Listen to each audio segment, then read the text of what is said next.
হরি হরি বলো মন, জয় জয় শ্রী রাধে শ্যাম। একটু আরেকটু বাড়িয়ে দাও।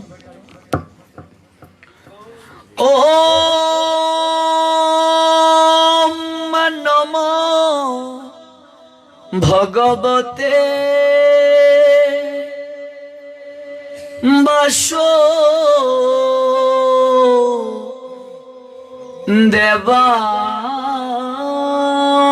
বাসুদেবায়। ওম নমো ভগবতে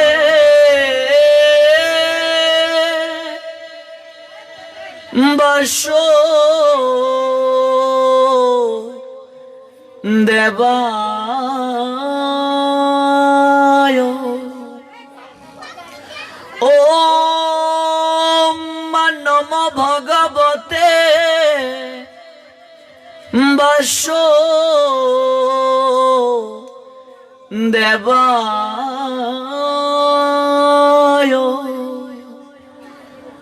সংসার দাবানলো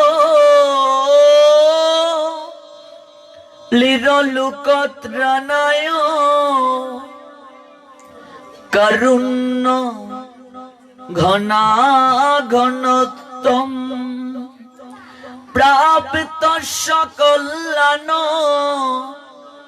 গুণার্ণবস্য বন্দে গুরুশ্রী চরণার বিন্দম। নমোয়মে বিষ্ণুপাদায় রাধা প্রেষিতায় ভূতলে শ্রীমতে ভক্তি প্রপন্ন জ্যোতিষামি নীতি নামিনে।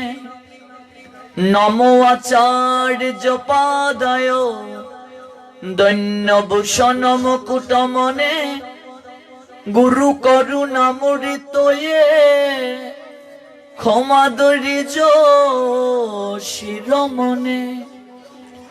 নমোয়ম শ্রীমতে ভক্তি কুসুম শ্রমণায় বৈ বিষ্ণুপদায় দেবায় কৃপাবদয়ে নমো নমঃ।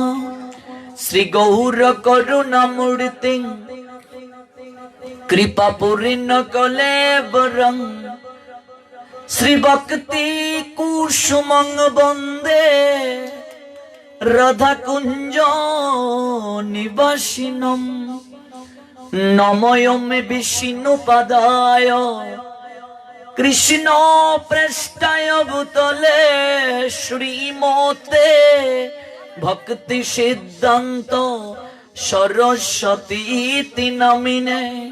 বন্দে শ্রী কৃষ্ণ চৈতন্য নিত্যানন্দ সহোদিত গৌরোদয় পুষ্পবন্ত চিতিরৌ সন্দৌ তমুনুদৌ অজানুলম্বিত ভুজৌ কনকাবদাতৌ সংকীর্তনৈক পিতর কমলায়তাক্ষৌ বিশ্বম্বর উদ্বিজবর যুগ ধর্ম পালো। বন্দে প্রিয় করুণায় অবতার মহাপ্রসাদে জননী সর্ব সৌভাগ্য বর্ধিনী অদিব্যাধি হরা নিত্যং তুলসী তং নমস্তুতে। বৃন্দাবৈ তুলসী দেবৈ প্রিয়া ওই কেশব চ কৃষ্ণ ভক্তি প্রদে দেবী সত্যবত্যই নম নমঃ। নম নলিন নেত্রায় বেণুবাদ্য বিনোদিনে রাধাদর সুদাপান শালিনে বনমালিনে। রাধাং রাশেশ্বরী রম্মাং গোবিন্দ মোহিনী পরাং বৃষভানুসুতাং দেবী তং নমামি হরি প্রিয়ে জয় জয় রাধে জি গো জয় রাধে শ্যাম জয় রাধেশ্বরী রাধে বৃন্দাবন ধাম কৃষ্ণ তো কীর্তন গান নর্তন পড়ু প্রেমামৃত অম্বুনিধি ধীর ধীর জন প্রিয় প্রিয় কৌরৌ নির্মত সৌরৌ পূজিত বন্দে রূপ সনাতন রঘুযুগ শ্রীজীব গোপাল কৌ শ্রী রূপ সনাতন রঘুনাথ ভট্ট গোপাল ভট্ট রঘুনাথ দাস শ্রীজীব গোস্বামী পদ কি যায় এই ছয় গোসাইরি করি চরণ বন্দ যাহা হতে বিঘ্ন নাশ অবিশিষ্ট পুরন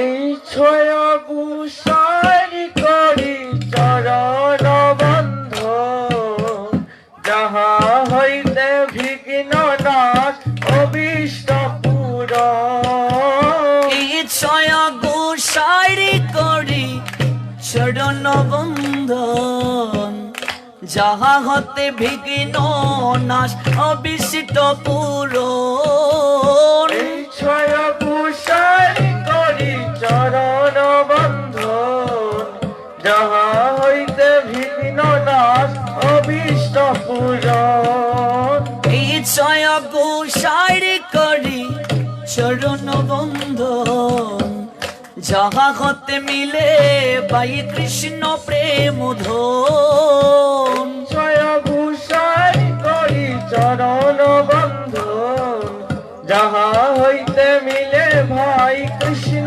প্রেম ধন এই ছয় গোসাই যার মুই তার দাস তা সবার পদ রেণু মোরে পঞ্চগ্রাস ছয় গোসাইরি যার মহিতার দাস তা সবার পদ রেণু মোর পঞ্চগ্রাস তাদের চরণ সেবি ভক্ত শোনবাস জনমে জনমে মুড়ো এই অবিলাস তাদের চরণ সেমি ভক্ত শনে বাস জনমে জনমে মুড়ো এই অভিলাষ এই ছয় গোসাই প্রভু মুড়ে গুরু দয়া চরণে শরণ নিলাম দাও পদ ছায়া এই ছয় গোসাই প্রভু মুড়ি গর দয়া চরণে শরণ নিলাম দাও পদ ছায়া এই ছয় গোসাই জবে ব্রজে কৈলাবাস রাধা কৃষ্ণ নিত্য লীলা করিলা এই প্রকাশ ছয় গোসাই যাবে ব্রজে কৈলাবাস রাধা কৃষ্ণের নিত্য লীলা করিলা প্রকাশ আনন্দে বলো হরি ভজ বৃন্দাবন শ্রী গুরু বৈষ্ণব পদে মজাই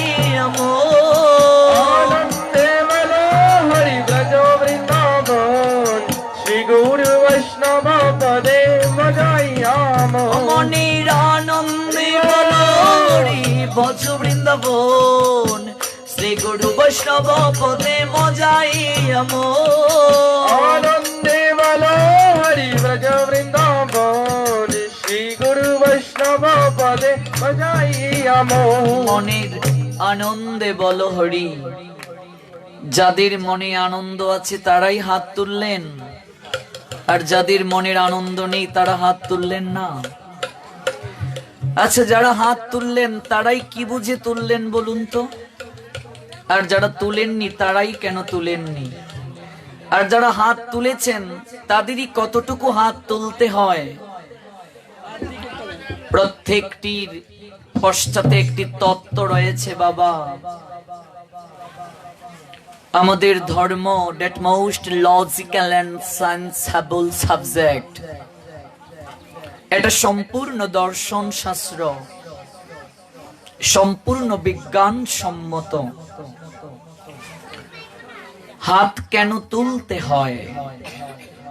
আমরা প্রেম ধ্বনি হরিধ্বনি করার সময় অনেকেই হাত তুলি, অনেকেই হাত তুলি না। যারা তুলিনি তাদের কি অপরাধ হয়? আর যারা আমরা হাত তুলি কতটুকু তুলতে হয়? না তুললে কি ক্ষতি হয়? বিজ্ঞান কি বলছেন? এই হাত তোলা, হাতে তালি দেয়া, বিজ্ঞান আমাদের কি বলছেন? এগুলো করলে আমরা কি অ্যাডভান্টেজ অ্যাচিভ করতে পারি? আর শাস্ত্র কি বলছেন? শ্রীমৎ ভাগবতী অম্বরীশ মহারাজ এই দেহের প্রত্যেকটা অঙ্গ প্রত্যঙ্গকে ভগবানের সেবায় কি করে অংশগ্রহণ করাতে হয় তার শিক্ষা দিয়েছেন। এই হাত কেন দিয়েছেন মা তোমায়? 10-5 মিলে সবে দাঁড়াতে বসিয়া কীর্তন করো সবে, হাতে তালি দিয়া। সারাদিন যারা ভগবানের নাম নেওয়ার সময় পাননি, এই গৌর হরি যিনি কলির পাবন অবতার পরমেশ্বর ভগবান শ্রীকৃষ্ণ চৈতন্য মহাপ্রভু, তিনি বলছেন অন্তত 10-5 মিলে সবে দাঁড়েতে বসিয়া। পরিবারের যারা আছেন সবাইকে নিয়ে অন্তত সন্ধ্যায় একটু দাঁড়ে বসো, একটু হাতে তালি দিয়ে কীর্তন করো। যদি মৃদঙ্গ না থাকে, জাজ না থাকে, করতাল না থাকে, একটু হাতে তালি দিয়ে কীর্তন করো। মুন্ডক উপনিষদ আমাদের বলছেন এই দেহটা একটা বৃক্ষ, দেহ বৃক্ষে অসংখ্য পাপ পাখি বসে আছে মা। কেউ যদি হাতে তালি দিয়ে কীর্তন করে, দেহে বৃক্ষের সমস্ত পাপ পাখি উড়ে চলে যায়। এই দেহটা একটা বৃক্ষ, কেউ যদি হাতে তালি দিয়ে কীর্তন করে, দেহ বৃক্ষের সমস্ত পাপ পাখি দ্রুত গতিতে পলায়ন করে। হাতে তালি দিয়ে কীর্তন করলে হাতের রেখার পরিবর্তন হয়ে যায়। এই হাত কেন দিয়েছেন ভগবান? কারো গালে একটা চাপড় বসিয়ে দেওয়ার জন্য নয়। এই হাত দিয়েছেন ভগবান ভগবানের বিগ্রহের শৃঙ্গার করার জন্য, ভগবানের মন্দিরকে মার্জন করার জন্য, ভগবানের জন্য সবজি আমানি করার জন্য, রন্ধন করার জন্য, হাতে তালি দিয়ে কীর্তন করার জন্য, সাধু ভক্ত বৈষ্ণব গুরুদেবের সেবা করার জন্য। এই পা কেন দিয়েছেন? পা দ্বারা হেঁটে মন্দিরে যাওয়ার জন্য, যেখানে সাধু সঙ্গের আয়োজন হয় সেই জায়গায় যাওয়ার জন্য। এই চোখ দিয়েছেন ভগবানের বিগ্রহকে দর্শন করার জন্য, সাধু ভক্ত বৈষ্ণবকে দর্শন করার জন্য। এই কান দিয়েছেন ভগবানের কথাকে শ্রবণ করার জন্য। এই মুখ দিয়েছেন ভগবানের কথা কীর্তন করার জন্য। দিবস রজনী আবুল তাবুল পচাল পারিতে পারো, তাহার ভিতরে কখনো কি গোবিন্দ বলিতে নারো। এক জায়গায় বসলে আমরা গৃহের কথা, আন কথা, বাড়ির কথা, রাজনৈতিক কথা, এমনকি ভগবানের কথার আসরে 82 ঘন্টার জন্য এখানে এসেও আমরা মুখ বন্ধ রাখতে পারি না। এখানে এসেও কথা। এক জায়গায় বসলে কত কথা বলি গো, কিন্তু ভগবানের কথা বলার ক্ষেত্রে রুচি আসে না। এই আপনাদেরই জেলার মহাসাধিকা মা আনন্দময়ী বলেছিলেন, কৃষ্ণ কথাই কেবল কথা, হরি কথাই কেবল কথা, বাকি সব বৃথার ব্যথা। মহাসাধিকা মা আনন্দময়ী বলেছিলেন, জগতের বুকে যত কথা আছে সমস্ত কথা কেবল বৃথার, জীবদেরকে ব্যথা প্রদান করে। কেবল কৃষ্ণ কথাই পরমানন্দ দান করে। এই জিহ্বা দিয়েছেন কৃষ্ণ প্রসাদ গ্রহণ করার জন্য, মুখ দিয়েছেন ভগবানের কথা কীর্তনের জন্য, বিড়ি সিগারেট মদ গাঁজা সেবনের জন্য নয়। এই নাসিকা দিয়েছেন ভগবানের চরণে অর্পিত তুলসী পত্র পুষ্পের ঘ্রাণ নেয়ার জন্য। আমরা কি আমাদের অঙ্গ প্রত্যঙ্গগুলোকে কৃষ্ণ সেবায় ব্যবহার করতে পারছি? আজকে দেহ সচল আছে মা, হাত তুলা দিতে লজ্জা অনুভব করি, হাতে তালি দিতে লজ্জা অনুভব করি। পা সচল আছে, ভগবানের কথাটা সরে যেতে মন চাচ্ছে না। এমন একদিন সময় আসবে মন চাইলেও পা দুটি চলবে না। এমন একদিন সময় আসবে মন চাইলে হাত দুটি উঠবে না। দেহ থাকিতে সবল হরে কৃষ্ণ বল, অঙ্গ অবশৈলে লইতে পারবে না। সংসার বড় বিচিত্রালয় বাবা। সংসারে যতদিন খাটতে পারবে সবাই তোমায় ভালোবাসবে। যতদিন করে জন ধন উপার্জন ততদিন বসে তাকে নিজ পরিজন। সংসারে যতদিন খাটতে পারবে উপার্জন করতে পারবে সবাই তোমায় ভালোবাসবে। পরে যখন বৃদ্ধকালে জীর্ণ হবে দেহ, ডেকেও জিজ্ঞেস করবে না কেহ। যে সন্তানটাকে না খাইয়ে তুমি আহার গ্রহণ করো না, রাস্তায় দাঁড়িয়ে থাকো কখন তোমার সন্তানটা আসবে। 3 দিন বিছানায় পড়ে দেখো মা, ওই 4 দিন পর ওই তোমার আদরের ছেলেটাই বলবে, জঞ্জাল মরলেই বাঁচি। একেশ পাখিবে দন্ত নড়িবে, সম্বল হবে মুরো লাঠি। পুত্র পরিজন সকলে বলিবে, হে জঞ্জাল মরলে বাঁচি। চুল পাকবে, দাঁত নড়বে, লাঠি ছাড়া যেদিন হাঁটতে পারবে না সেদিন পুত্র পরিজন সকলে বলবে, জঞ্জাল মরলেই বাঁচি। সংসারে যতদিন খাটতে পারবে, এটা দৈহিক শ্রম হোক আর অর্থ দেয়া হোক, সবাই ভালোবাসবে গো। শরীর অচল হয়ে গেলে কেউ ভালোবাসবে না। এই জন্যই আমাদের আচার্যগণ বলছেন, সময় থাকতে ভক্তের সঙ্গ ধরো। চাকরি করো, ব্যবসা করো, যাই করো, সংসারে থাকলে তো এগুলো করতেই হবে।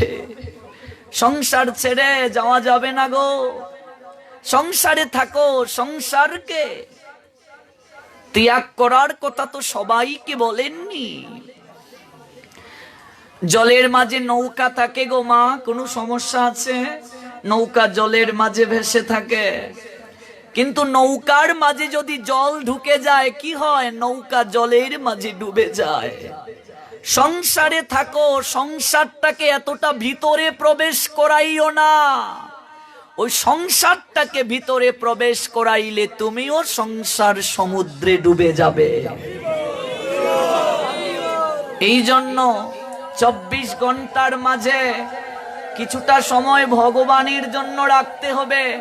আমরা সন্তানের জন্য সময় রাখি, চাকরিজীবী হলে চাকরির ক্ষেত্রে সময় রাখি, ব্যবসার জন্য সময় রাখি। কজন আছি গো এই 24 ঘন্টার মাঝে বলি, গোবিন্দ এই একটা ঘন্টা কেবল তোমার জন্য রেখেছি।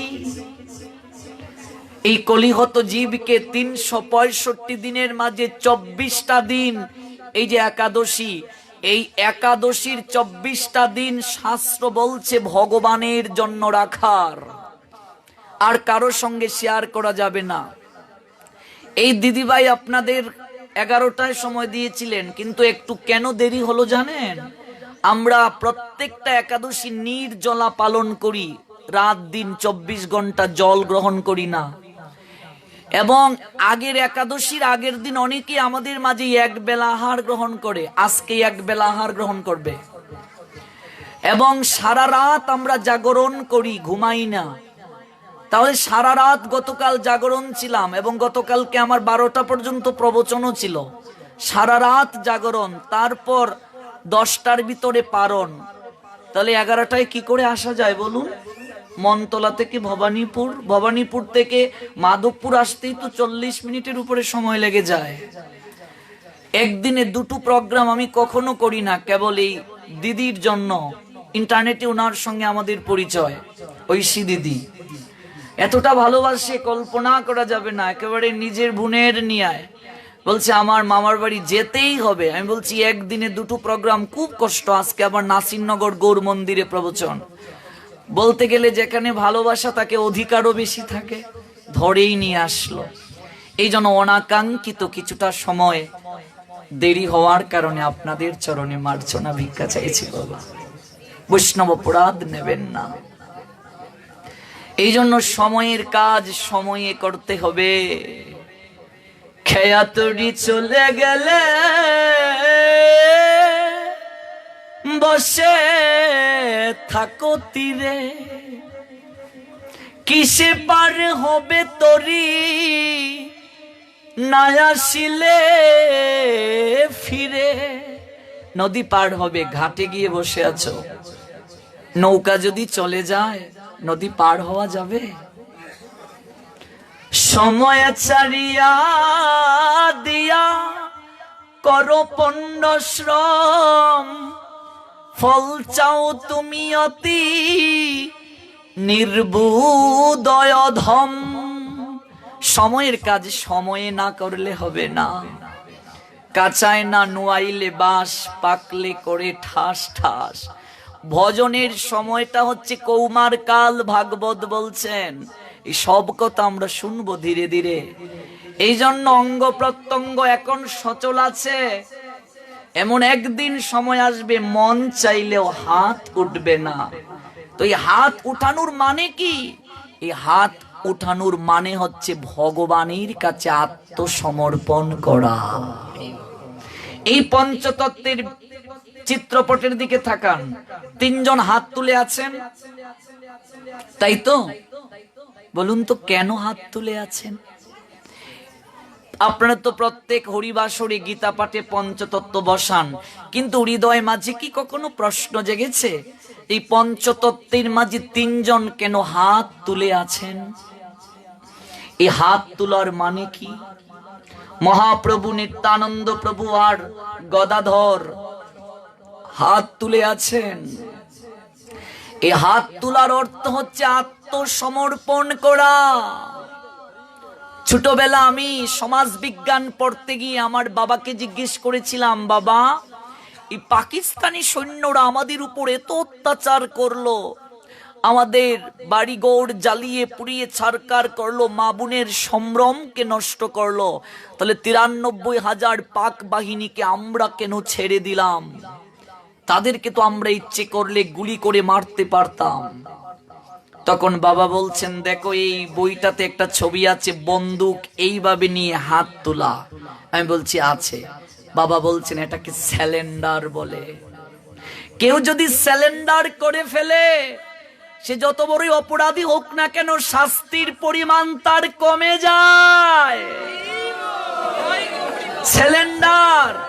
এই জন্য যুদ্ধের একটা নীতি রয়েছে। বন্দুক যখন পাক বাহিনী তুলল 93,000 সৈন্য সহ, তখন যুদ্ধের নীতি হচ্ছে কেউ যদি যুদ্ধের ময়দানে বন্দুক নিয়ে এইভাবে হাত তুলে আপনি পিছন থেকে আর তাকে গুলি করতে পারবেন না। এটা যুদ্ধের নীতি বিরুদ্ধ, এটা বিবেকতা বর্জিত, এটা মানবতা লঙ্ঘন। এই জন্য বাঙালি মহানুভবতার নিদর্শন রেখেছে বিশ্বের মাঝে, ওদেরকে ক্ষমা করে দিয়েছে। আমরা কলিহত জীব মাতৃজঠরে ভগবানের কাছে কথা দিয়েছিলাম, প্রভু এই অন্ধকার প্রকোষ্ঠ থেকে আমাকে উদ্ধার করে আলোর পথে নিয়ে যাও। ওই জায়গায় গিয়ে তুমি ছাড়া আর কাউকে ভজনা করব না, তোমার কথা মেনে চলবো। যা আহার গ্রহণ করব তোমায় দিয়ে আহার গ্রহণ করব। এই মায়ার সংসারে এসে সব ভুলে গেছি, সব ভুলে গেছি।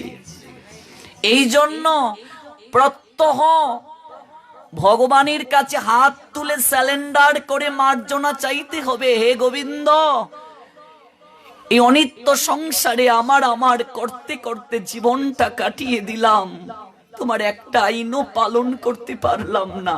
জানি না শেষের দিনটা কেমন হবে।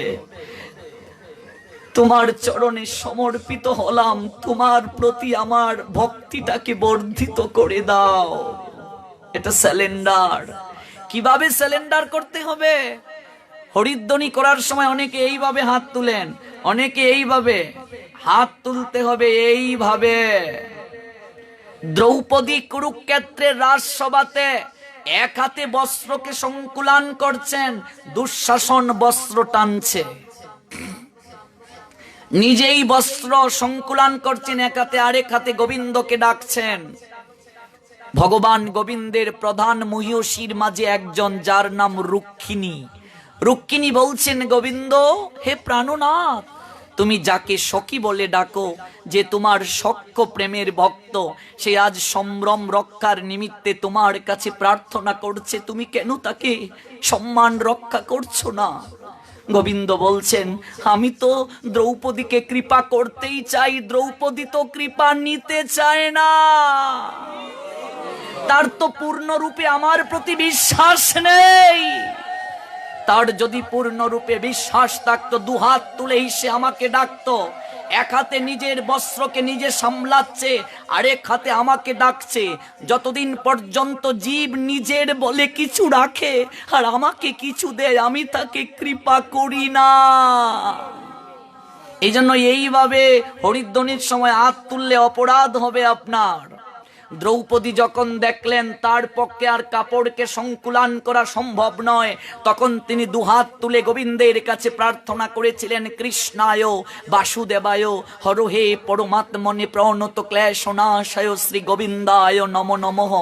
ভগবান শ্রী গোবিন্দ অনন্ত আকারে বস্ত্রের মাঝে নিজেকে প্রকাশিত করে দ্রৌপদীর লজ্জাকে নিবারণ করলেন। দুঃশাসন বস্ত্র টানতে টানতে ক্লান্ত হয়ে গেল। রাজসভা বস্ত্রের স্তূপাকার হলো। সভাসদ উপলব্ধি করলো, এই বস্ত্র অনন্তকাল ধরে টানলেও শেষ হবে না। এই বস্ত্রের মাঝে অনাদির আদি শ্রী গোবিন্দ অবস্থান করছেন। আনন্দে বলো হরি বজ বৃন্দাবন, শ্রী গৌর বৈষ্ণব পদে মজাই আমন। আনন্দে বলো হরি ব্রজ বৃন্দাবন, শ্রী গুরু বৈষ্ণব পদে মজাই আমন। শ্রী গুরু বৈষ্ণব পদ পদ্ম করিয়াস, নাম সংকীর্তন কহে নরোত্তম দাস। শ্রী গুরু বৈষ্ণব পদ পদ্ম করিয়াস, নাম সংকীর্তন কহে নরোত্তম দাস। শ্রীকৃষ্ণ চৈতন্য প্রভু নিত্যানন্দ, শ্রী অদ্বৈত গদাধর শ্রীবাসাদি গৌর ভক্তবৃন্দ। কৃষ্ণ চৈতন্য প্রভু নিত্যানন্দ, শ্রী অদ্বৈত গদাধর শ্রীবাসাদি গৌর ভক্তবৃন্দ। শ্রীকৃষ্ণ চৈতন্য প্রভু নিত্যানন্দ, শ্রী অদ্বৈত গদাধর শ্রীবাসাদি গৌর ভক্তবৃন্দ। কৃষ্ণ চৈতন্য প্রভু নিত্যানন্দ, শ্রী অদ্বৈত গদাধর শ্রীবাসাদি গৌর ভক্তবৃন্দ। শ্রীকৃষ্ণ চৈতন্য প্রভু নিত্যানন্দ, শ্রী অদ্বৈত গদাধর শ্রীবাসাদি গৌর ভক্তবৃন্দ। কৃষ্ণ চৈতন্য প্রভু নিত্যানন্দ, শ্রী অদ্বৈত गदाधर श्रीवासदि गौर भक्त वृंद हरे कृष्ण कृष्ण कृष्ण हरे हरे हरे राम राम हरे हरे हरे कृष्ण कृष्ण कृष्ण हरे हरे हरे राम राम राम हरे हरे हरे कृष्ण कृष्ण कृष्ण हरे हरे हरे राम राम राम हरे हरे हरे कृष्ण कृष्ण कृष्ण हरे हरे हरे राम राम राम हरे हरे हरे कृष्ण कृष्ण कृष्ण हरे हरे हरे राम राम राम हरे हरे हरे कृष्ण कृष्ण कृष्ण हरे हरे हरे राम राम हरे हरे हरे कृष्ण कृष्ण कृष्ण हरे हरे हरे राम राम राम हरे हरे हरे कृष्ण कृष्ण कृष्ण हरे हरे हरे राम राम राम हरे আর हरे কেবল মায়েরা গাইবেন, তারপর বাবাজিরা দেখি কে এগিয়ে আছেন। হরে কৃষ্ণ কৃষ্ণ কৃষ্ণ হরে হরে হরে রাম রাম হরে হরে। পিছনে মায়েরা তো গাইছেন না, মাইক্রোফোন ছাড়া বাবাজিরা গাইবে। हरे कृष्ण कृष्ण कृष्ण हरे हरे हरे राम राम हरे हरे।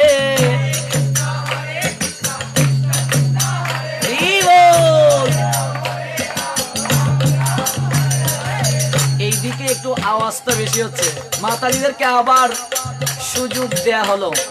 हरे कृष्ण कृष्ण कृष्ण हरे हरे हरे राम राम हरे हरे। हरि बोल। দেখুন, এই জগতের বুকে যত মহান কার্য সাধিত হয়েছে, বিশ্বে যা কিছু মহান সৃষ্টি চিরকল্যাণকর, অর্ধেক তার করিয়াছে নারী, অর্ধেক তার নর। নারীকে বাদ দিয়ে নর মানে পুরুষ, তিনি কখনো সম্পূর্ণ হতে পারেন না। এ বিশ্বে যত ফুটিয়াছে ফুল, ফলিয়াছে যত ফল, নারী দিল তাহে রূপ রস মধু গন্ধ সুনির্মল। নারীকে বলা হয় প্রকৃতি। প্রকৃতি ব্যতীত পুরুষ অচল, অসম্পূর্ণ। প্রকৃতির অধীন এই জগৎ সংসার। এই জন্য আমাদের শাস্ত্রে নারীকে দেবীর মর্যাদা দিয়েছে গো।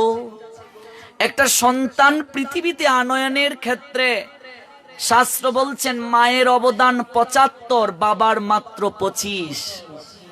সন্তান মায়ের কাছে সবচেয়ে বেশি ঋণী। পিতা আনন্দিত হইয়া সাগরে দেয় ফেলিয়া, সেই যে চলে গেল ফিরে এলো না। বাবার কাজ করেই শেষ, আর খবর নেই। আমায় ধরিয়া জঠরে কত কষ্ট করে ১০ মাস ১০ দিন গর্বে দিল ঠাই। গর্বে ধারণ করেছে, লালন করেছে, পোষণ করেছে, পালন করেছে, প্রসব বেদনা সহ্য করেছে, তিল তিল করে দেহটাকে গড়েছে। মাঘ মাসের শীতের রাত্রিতেও ঠান্ডার মাঝে মা থেকে সন্তানকে আগলে রেখেছে, নিজে ভেজাতে থেকে সন্তানকে শুকনায় রেখেছে। এই জন্য নারী তথা মায়ের অবদান জগৎ সংসারে সবচেয়ে ঊর্ধ্বে। শাস্ত্র বলছেন পিতা স্বর্গ, পিতা স্বর্গের সমান। পিতরে প্রীতিমাপন্নে প্রিয়ন্তে সর্বদেবতা, পিতা সন্তুষ্ট হলে সমস্ত দেবতারা সন্তুষ্ট হন। আর মার ক্ষেত্রে বলা হয়েছে জননী স্বর্গাদপি গরীয়সী, মা হচ্ছে স্বর্গের চেয়েও পবিত্র। বাবা স্বর্গ আর মা স্বর্গের চেয়েও বড়। মায়ের অবদান দেখো। এই জন্য নারীকে বাদ দিয়ে পুরুষ অসম্পূর্ণ। ভগবান সৃষ্টির প্রারম্ভিকায় তার বামঙ্গ কান্তি থেকে রাধারানীকে সৃষ্টি করলেন লীলাতে সহায়তা করার জন্য। জ্ঞানের লক্ষ্মী, গানের লক্ষ্মী, শস্য লক্ষ্মী নারী, সুষমা লক্ষ্মী নারী ফিরেছে রূপে রসে সঞ্চারী। পুরুষ এনেছে দিবসের জ্বালা, তপ্ত রৌদ্রদাহ, কামিনী এনেছে যামিনী শান্তি, সমীরণ বাড়িবাহ। দিবসে দিয়াছে শক্তি সাহস, নিশীতে হইয়াছে বধূ। পুরুষ এনেছে মরু তৃষালয়ে, নারী যুগায়েছে মধু। শস্য ক্ষেত্র উর্বর হলো, পুরুষ চালালো হাল, নারী সেই মাঠে শস্য রূপিয়া করিল সুশ্যামাল। নর বহে আল, নারী বহে জল, সেই জল মাটি মিশে ফসল হইয়া ফলিয়া উঠিল সোনালী ধানের শীষে। এর মাধ্যমে তো আমার আপনার আশা। কোন কালে একা জয়ী হয়নি কো, পুরুষের তরবারি প্রেরণা দিয়েছে, শক্তি দিয়েছে বিজয়ে লক্ষ্মী নারী। পৃথিবীতে যত মহান মহান কাজ সাধিত হয়েছে, রাজা যুদ্ধে গিয়েছে, রানী ভেতর থেকে ঘর থেকে রাজমহল থেকে রাজাকে শক্তি জুগিয়ে দিয়েছে। এই যে প্রদীপ জ্বলে সলতে উস্কে দিতে আমরা একটা কাঠি দেই, তাই তো? অনেকে কাঠিটার মূল্যায়ন করে না। কাঠি যদি সলতেকে উস্কে না দেয়, সলতে পুড়ে কখনো আলো দেবে না। নারী কাঠি সদৃশ পুরুষ নামক সলতেটাকে উস্কে দেয়, আর সেই পুরুষ সংসারে আলো প্রদান করে। এই জন্যই বলছে রাজা করিতেছে রাজ্য শাসন, অনেক সময় রাজারে শাসিছে নারী। নারীটা রানী না? রাজা রাজ্য শাসন করলে মাঝে মাঝে রাজাকেও রানী শাসন করে। রানীর দরদে দুইয়া গিয়েছে রাজ্যের যত গ্লানি। এই জন্য পুরুষ এবং নারী একে অন্যের পরিপূরক। একজনকে বাদ দিয়ে আরেকজন কল্পনা করা যাবে না, সৃষ্টি চলবে না। তাই চলুন আমরা সবাই মিলে গাই, হরে কৃষ্ণ কৃষ্ণ কৃষ্ণ হরে হরে, হরে রাম রাম রাম হরে হরে। কৃষ্ণ কৃষ্ণ কৃষ্ণ হরে হরে, হরে রাম রাম রাম হরে হরে। হরে কৃষ্ণ কৃষ্ণ কৃষ্ণ হরে হরে, হরে রাম রাম রাম হরে হরে। হরে কৃষ্ণ কৃষ্ণ কৃষ্ণ হরে হরে, হরে রাম রাম রাম হরে হরে। হরে কৃষ্ণ কৃষ্ণ কৃষ্ণ হরে হরে, হরে রাম রাম রাম হরে হরে। হরে কৃষ্ণ কৃষ্ণ কৃষ্ণ হরে ইবো হরে রাম রাম রাম হরে হরে। হরে কৃষ্ণ কৃষ্ণ কৃষ্ণ হরে হরে, হরে রাম রাম রাম হরে হরে। হরে কৃষ্ণ কৃষ্ণ কৃষ্ণ হরে হরে, হরে রাম রাম রাম হরে হরে হরে। কৃষ্ণ কৃষ্ণ কৃষ্ণ কৃষ্ণ হরে হরে, হরে রাম রাম রাম হরে হরে। হরে কৃষ্ণ হরে হরে, ইবো হরে রাম রাম রাম হরে হরে। জয় রাধে জয় রাধে জয় রাধে জয় রাধে। জয় রাধে জয় রাধে জয় রাধে জয় রাধে। এবার সমর্পণ হবে। যাদের হাত আছে তারাই তুলেন, যাদের হাত নেই তারা তো তুলতে পারবেন না। নিতাই গৌর হরি বল,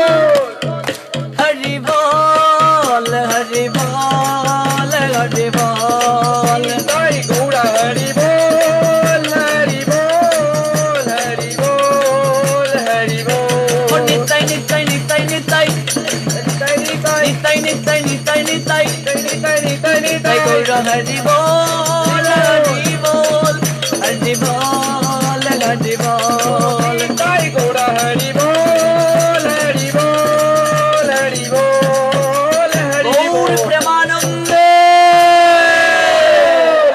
জয় জয় শ্রী রাধে শ্যাম।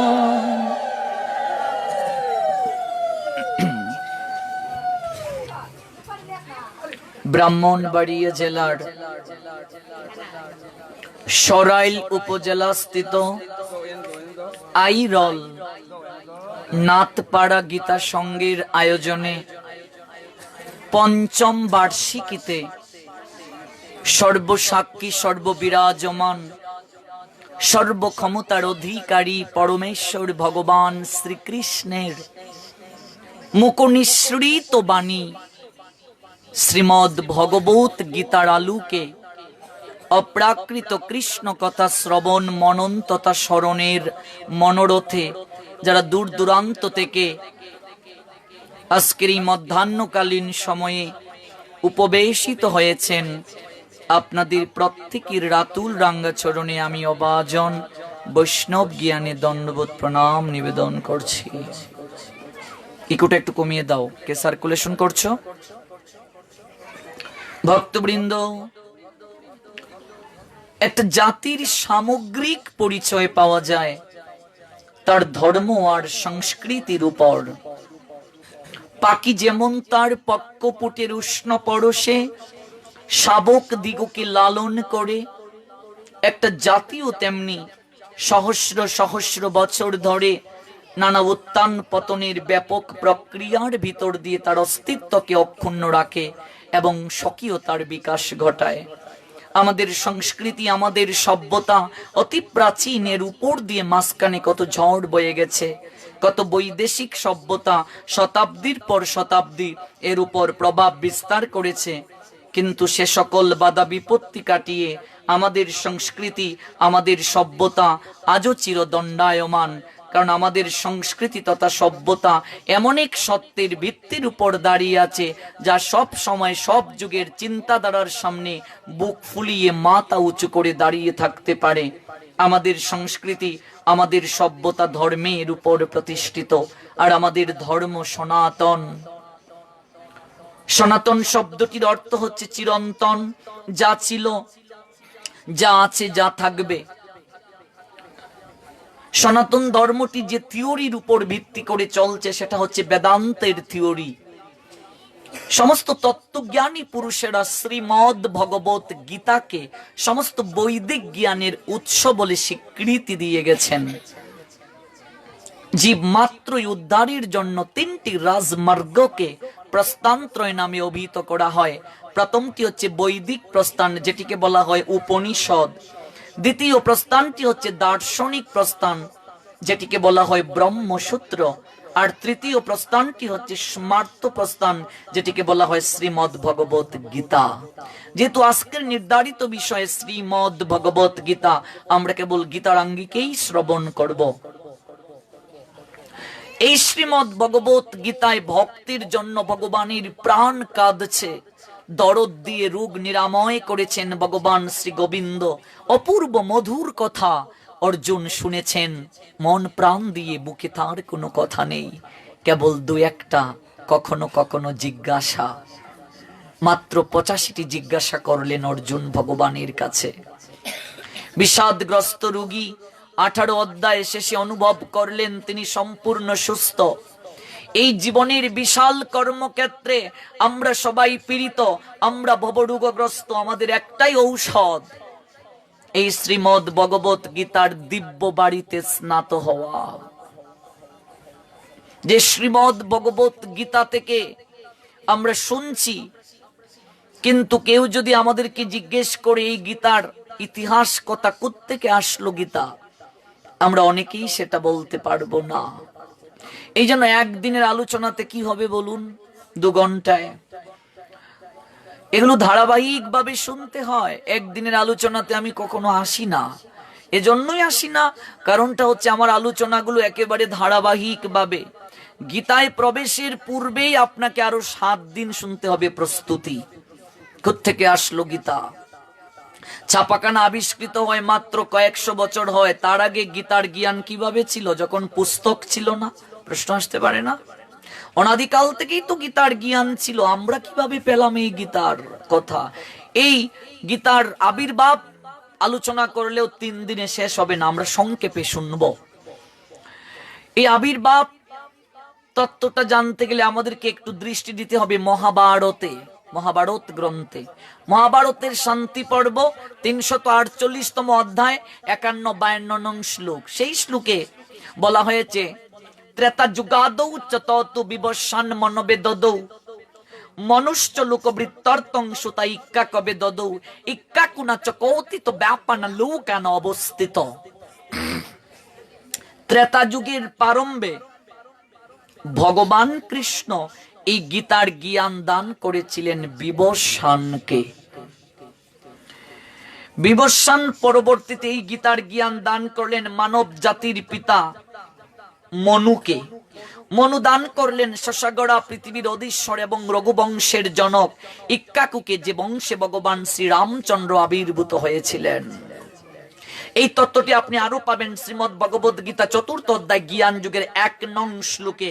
ইমম বিবস্বতে যুগম প্রক্তবান অহমব্যয়ম বিবস্বান মনবে প্রাহ মন ইক্ষ্বা কবে অব্রবীত। The personality of Godhead, Lord Sri Krishna said, I instructed this imperishable science of Yug to the sun god Vibhasan, and Vibhasan instructed it to Monu, the father of mankind, and Monu in turn instructed it to Ikkhaku. চতুর্থ জ্ঞান যুগ 1 নং শ্লোক।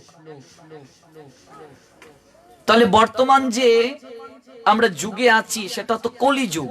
কলিযুগের আগের যুগটা ছিল দাপর যুগ, দাপরের আগের যুগটা ছিল ত্রেতা যুগ, ত্রেতা যুগের আগের যুগটা ছিল সত্যযুগ। সত্যযুগের আয়ুষ্কাল 17,28,000 বছর ছিল। সত্যযুগের মানুষের আয়ু কত ছিল? 1 লক্ষ বছর। সত্যযুগের মানুষের 1 লক্ষ বছর বাঁচতে পারতেন। 1000 বছরের উপর মানুষ স্রষ্টাকে আরাধনা করে কাটিয়ে দিতেন। 100 বছরের উপর কেবলমাত্র প্রাণায়ামের মাধ্যমে বায়ুকে সেবন করে কাটানোর শক্তি ছিল সত্যযুগের মানুষের। ধর্ম 4টা পা নিয়ে বিরাজ করতেন। প্রায় সবাই ছিলেন সত্যযুগে ধার্মিক, সত্যবাদী।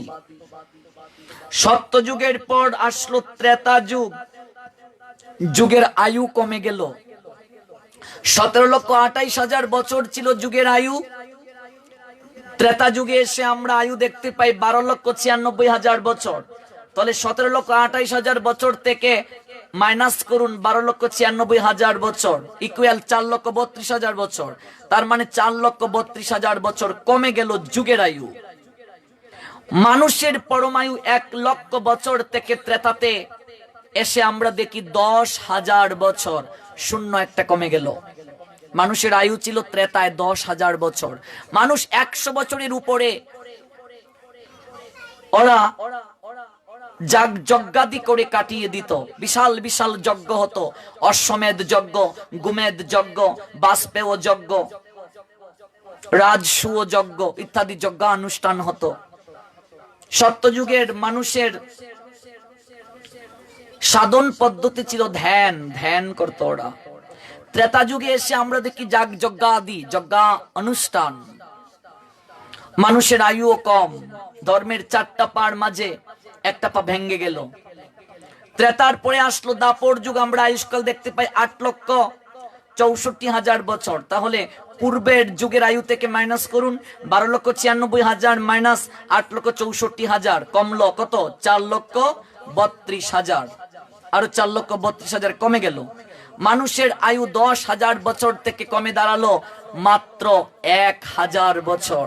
অর্থাৎ দাপরে মানুষের আয়ু ছিল 1,000 বছর। কথা বলা যাবে না, এগুলো মূল্যবান তত্ত্ব, সব জায়গায় পাবেন না। 1,000 বছর। ধর্মের 4টা পার মাঝে 2টা পা ভেঙে গেল। মানুষ পূজা পার্বণের মাধ্যমে ইষ্ট সাধনে ব্যাপৃত হতো। দাপরে পরিচর্যা পদ্ধতি ছিল ধর্মের। ওই দাপরে ভগবান শ্রীকৃষ্ণ আসলেন। ভগবান শ্রীকৃষ্ণ সব দাপরে আসেন নাই, মনে রাখবেন। সত্য, ত্রেতা, দাপর, কলি, এই 4টা যুগ যখন 71 বার যায় তখন এক দিব্য যুগ হয়। এক দিব্য দাপর যুগে ভগবান পূর্ণ ভগবান কৃষ্ণ একবার জগতের বুকে আবির্ভূত হন। আজ থেকে 5,000 বছর আগে যে দাপর গিয়েছে সেটা দিব্য যুগ। এটা হচ্ছে ভাগবতের সৃষ্টি তত্ত্ব। আমরা সময়ের কারণে সেই দিকে যাচ্ছি না বিস্তারিত তত্ত্বে।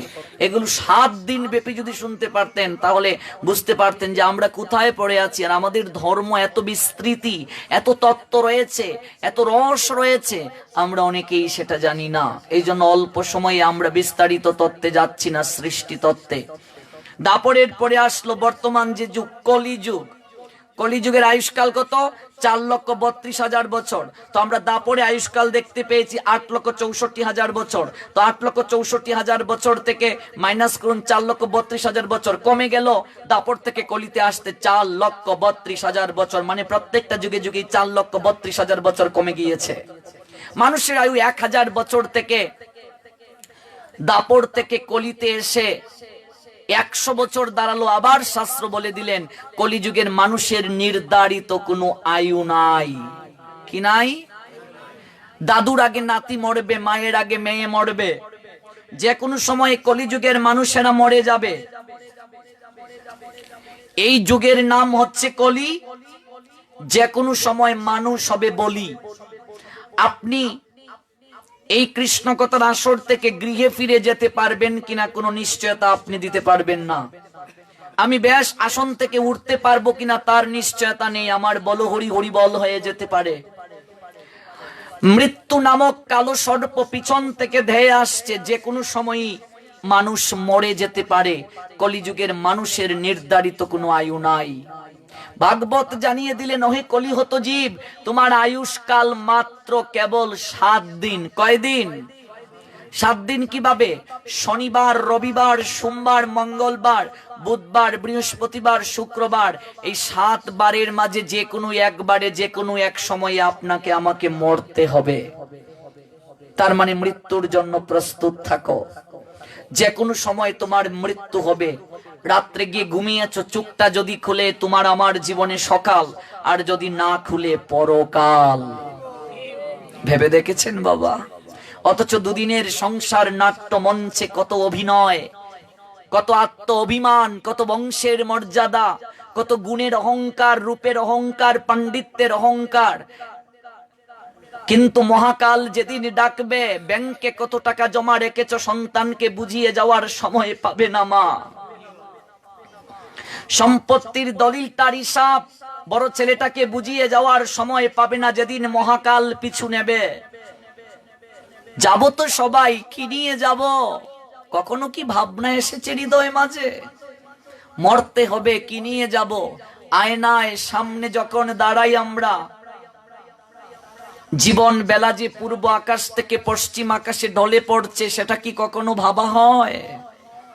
শরীরে যে বিভিন্ন লক্ষণ ফুটে উঠছে যে দিন ঘনিয়ে আসছে যাওয়ার, কখনো কি হৃদয়ে মাঝে জাগ্রত হয় সেটা? এই জগৎটা চিরদিন থাকার জগৎ না। অনাদিকাল থেকে মানুষ চেষ্টা করেছিল মৃত্যুকে জয় করার, কেউ জয় করতে পারে নাই।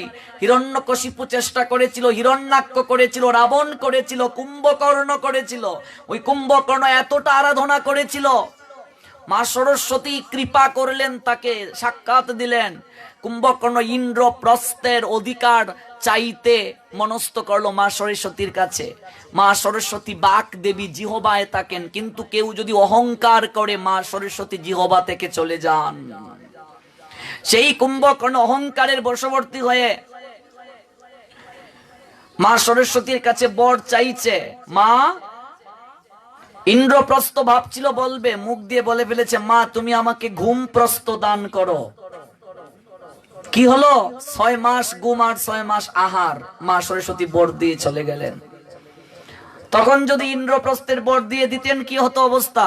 ইন্দ্রকে বিদায় করে ইন্দ্রপ্রস্থের রাজা হয়ে থাকতো কুম্ভকর্ণ।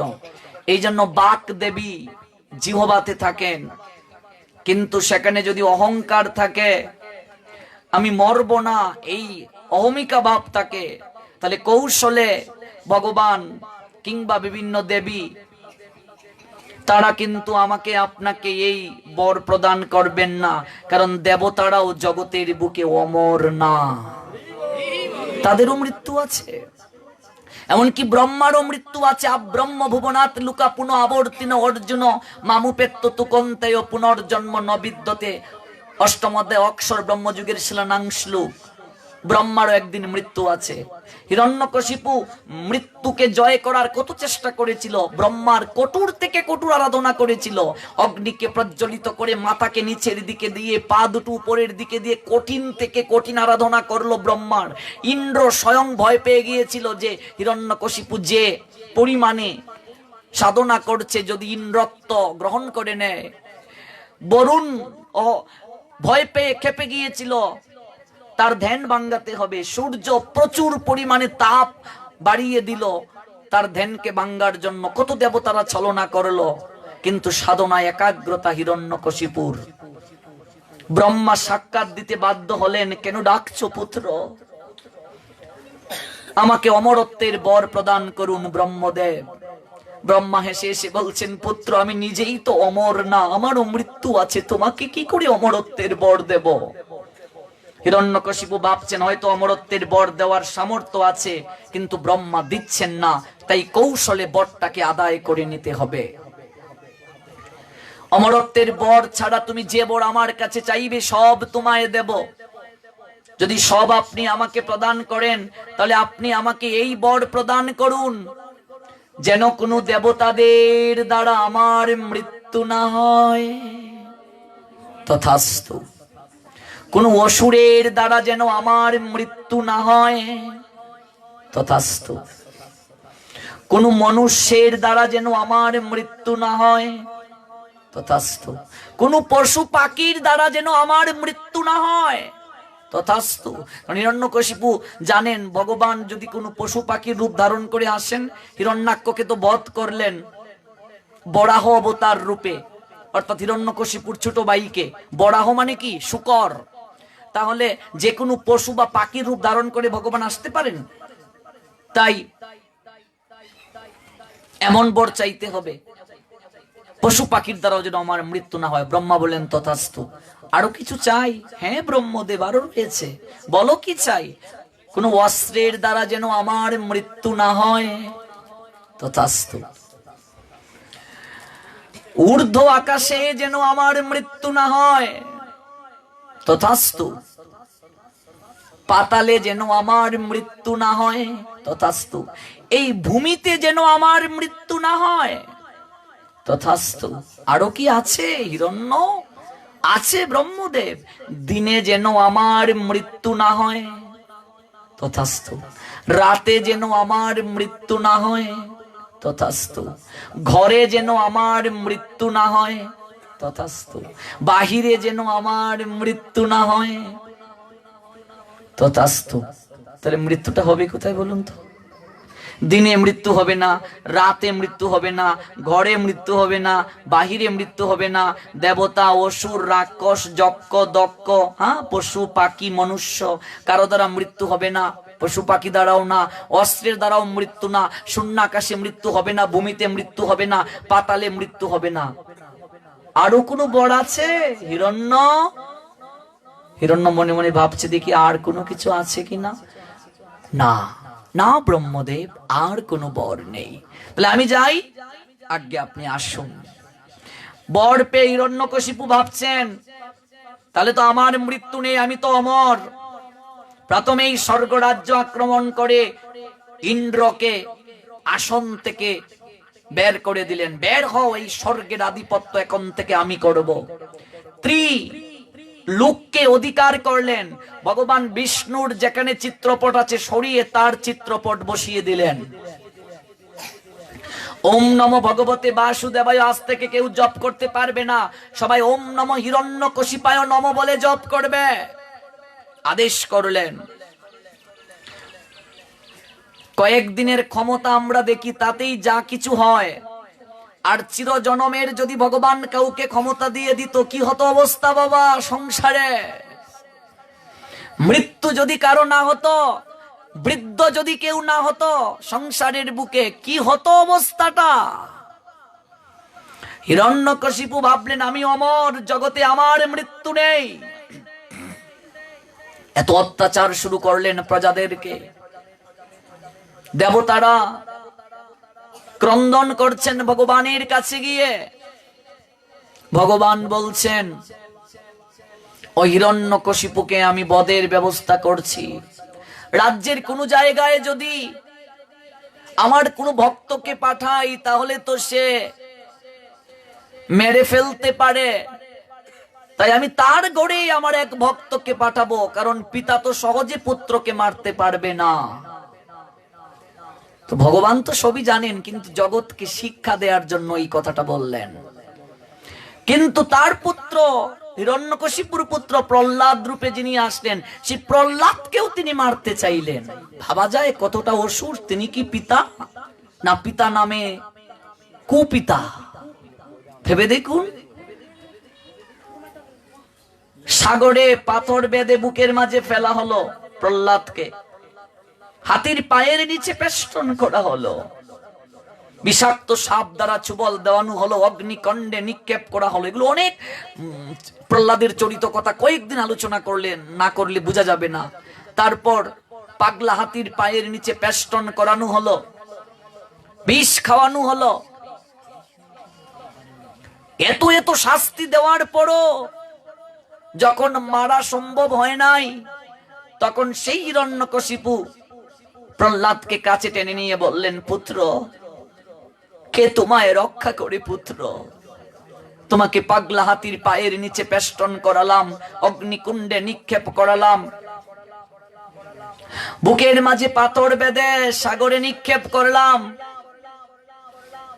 বিষাক্ত কালো সর্প দ্বারা চুবল দেওয়ালাম। পুত্র, কে তোমাকে রক্ষা করে?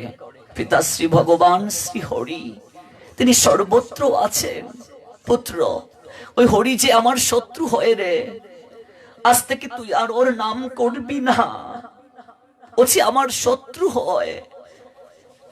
এক সময় প্রহ্লাদ ভাবলেন, আমার পিতা আমাকে মারতে গিয়ে এতটা কষ্ট পাচ্ছে, আমার মৃত্যু হচ্ছে না, আমার পিতার কষ্টের আমি আর কারণ হতে চাই না। পিতা, আমি তো হরি নাম করতে চাই না। তোমার কষ্ট দেখে আমি কতবার বলেছি, ওরে রসনা, হরি নাম ছাড়া কি আর কোনো নাম করতে পারিস না? ওরে ওরে লুচন, হরি ছাড়া কি আর কোনো কিছু তুই দেখতে পারিস না? আমি তো হরি নাম বন্ধ করতেই চাই, আমি তো হরিকে ডাকতে চাই না পিতা, কিন্তু হরি তো আমায় ছাড়ে না। আমি হরি নাম ছাড়তে চাই, হরি নাম আমাকে ছাড়ে না। আমি হরি চিন্তনকে আমি ত্যাগ করতে চাই, কিন্তু ভেতর থেকে আমার প্রত্যেকটা নিঃশ্বাস প্রশ্বাসে হরি হরি চিন্তন করে পিতা আমি কি করব? ভগবান বলছেন, কেউ যদি আমার সঙ্গে একবার যুক্ত হয়ে যায়, সে যদি বলে আজ থেকে আমি আর হরিকে ডাকবো না, আজ থেকে আমি আর ভগবানকে ডাকবো না, ভগবান বলছেন সে আমাকে ছেড়ে যেতে চাইলেও আমি তাকে যেতে দেই না। জয় জয় শ্রী রাধে শ্যাম, আমি তাকে যেতে দেই না।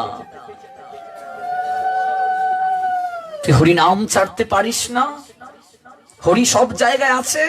এই ফটিক স্তম্ভের মাঝে কি তোর হরি আছে? আছে পিতাশ্রী, দেখি তোর হরি কোথায়, আমি ফটিক স্তম্ভে আঘাত করব, দেখি তোর হরি কোথায়। ফটিক স্তম্ভে গিয়ে আঘাত করলেন, ভগবান নৃসিংহ রূপ ধারণ করে আবির্ভূত হলেন। হিরণ্যকশিপুকে ধরে উরুর মাঝে ফেলে বলেন, হে হিরণ্যকশিপু, আমার ভক্ত তোমায় বর দিয়েছিল, তুমি সেই বর জগতের কল্যাণে ব্যবহার না করে অকল্যাণে ব্যবহার করেছো। দেখো, তোমাকে মারতে আমার কোনো অস্ত্রের প্রয়োজন নাই, নখ দ্বারাই আমি তোমাকে বধ করব। তুমি বলেছিলে তোমার যেন দিনে মৃত্যু না হয়, রাতে মৃত্যু না হয়। দেখো, আমি তোমাকে গুদুলি লগনে মারছি, ত্রিসন্ধ্যা, দিনও নয় রাতও নয়। কোন দেবতা, কোন অসুর, কোন পশু, কোন পাখি, কোন মনুষ্যের দ্বারা যেন তোমার মৃত্যু না হয়। দেখো আমার রূপ, অর্ধেক সিংহ অর্ধেক মানুষ।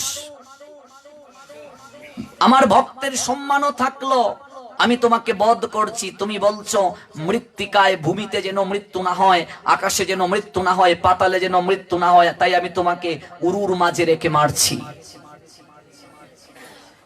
তুমি বলেছিলে তোমার মৃত্যু হবে না। ওরে মূর্খ,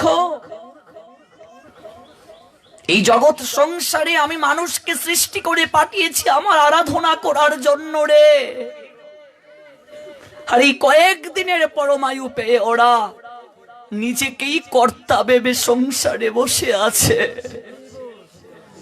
মানুষ যদি প্রতিদিন কিছুটা সময় মৃত্যুর কথা চিন্তা করত যে আমাকে মরতে হবে, সে কখনো সংসারে অসৎ কার্য করত না বাবা।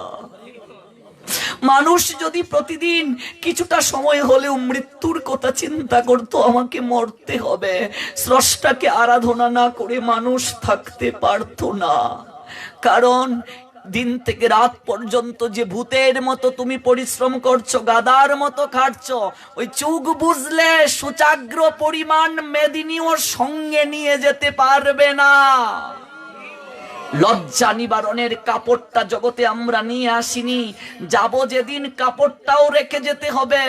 কিছুই সঙ্গে যাবে না, সবকিছু এই জায়গাতেই পড়ে থাকবে। যাবে কেবল সঙ্গে হরিনাম, যাবে কেবল কৃষ্ণ নাম। আজকের দিনের মতো যতটা দিন সাধু সঙ্গ আপনার আমার জীবনে এসেছে বাবা, এগুলোই কেবল আমাদের সঙ্গে যাবে, আর কিছুই সঙ্গে যাবে না।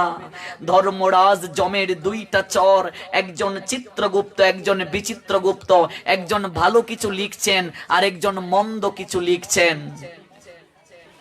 এমনকি আজকের দিন সাধু সঙ্গটাও আমাদের প্রত্যেকের হিসাবের খাতায় লেখা হয়ে গেছে। জয় জয় শ্রী রাধে শ্যাম। এই জন্য মরতে হবে সবাইকে। মৃত্যু এক অপ্রিয় সত্য, বিদায় কেউ কাউকে দিতে চায় না। কিন্তু পৃথিবীতে সবচেয়ে কঠিনতম বাক্য, যেতে নাহি দিব হয় তবু যেতে দিতে হয়, তবু চলে যায়। সন্তান মা বাবাকে ছাড়তে চায় না, মা বাবা সন্তানকে ছাড়তে চায় না, স্বামী স্ত্রীকে ছাড়তে চায় না। কিন্তু পৃথিবীতে কি যে এক কঠিন বিষয় গো, কেউ কাউকে ছাড়তে চায় না, কিন্তু সবাই সবাইকে ছেড়ে যেতে হয়। আর ওই শেষের দিনটায় কেউ কারো প্রকৃত আপনার হয়ে থাকতে পারে না, সেদিন একা একা যেতে হবে। ভেবেছি কখনো ওই দিনটার কথা? কি ভাবি যে সংসারে ওই দিনটা আমার কিভাবে হবে? একাদশী ব্রত বলো, সাধু সঙ্গ বলো, হরিনাম বলো, এই সবগুলো কেবল এক্সাম বাবা, পরীক্ষা। রেজাল্ট তো সেই দিন হবে। ভগবান চিনা যায় চরণে বাবা, আর মানুষ চিনা যায় মরণে। ভগবান চিনা যায় চরণে, আর মানুষ চিনা যায় মরণে। তুমি আমি কতটুকু ভজন করেছি সেই দিন পরীক্ষা হবে। এই জন্য ভগবান যেন জগতে কারো বুঝা না করে বাবা, সংসারে যেন বুঝা না করে। সংসারে যদি কারো বোঝা হয়ে যাও, অচল হয়ে যাও, এই দিনটার মতো কষ্ট আর কিছু হতে পারে না। যেন এই সচল থাকতে ভগবানের নামটা নিয়ে জগৎ থেকে আমরা যেতে পারি। আর এই জন্যই ভগবানকে ডাকা, এই জন্যই সাধু সঙ্গ করা। ঠাকুর হে গোবিন্দ, ওই রথটাকে অচল করার আগে যেন এই রথের চাকাগুলো তোমার ধামে যাওয়ার জন্য যাত্রা করে, রথটা যেন অচল হওয়ার আগে এই রথের চাকাটা তোমার ধামে যাত্রা করে। ওরে সংসার তো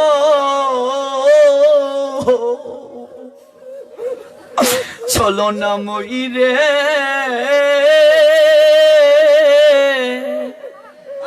মিছে ভবে আশারে, ওরে মিছে ভবে আশা, ওরে ক্ষণিকেরি ভুগিলালসা, পিছে চাওয়া পাওয়া রে,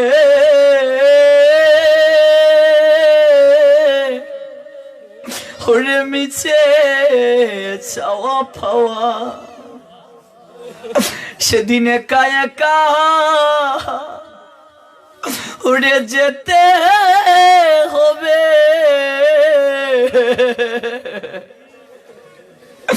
সেদিন একা একা উড়ে যেতে হবে। উড়ে সঙ্গে কেহ নাহি যাবে, সেদিন একা একা যেতে হবে। ওরে ভাই বলো, বন্ধু বলো রে,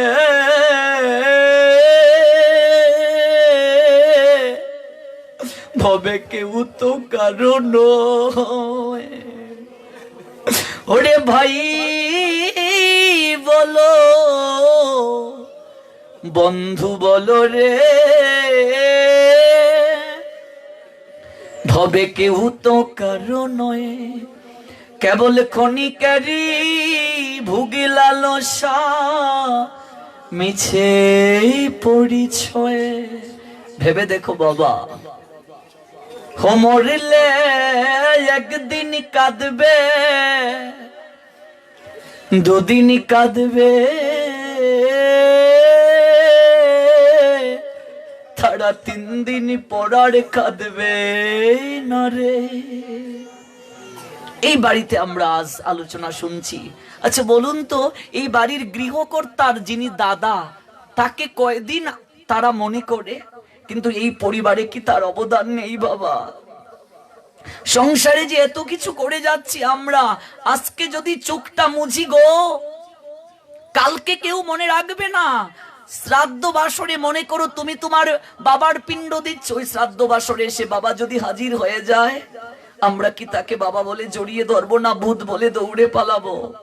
দেখো, মৃত্যুর সঙ্গে সঙ্গে মানুষের সঙ্গে আমাদের সম্পর্কটা কত দূরে চলে যায়, কত দূরে চলে যায়। এই জন্যই ভাবাবিষ্ট আচার্য চমৎকার ভাবে জগৎকে শিক্ষা দিলেন। মরলে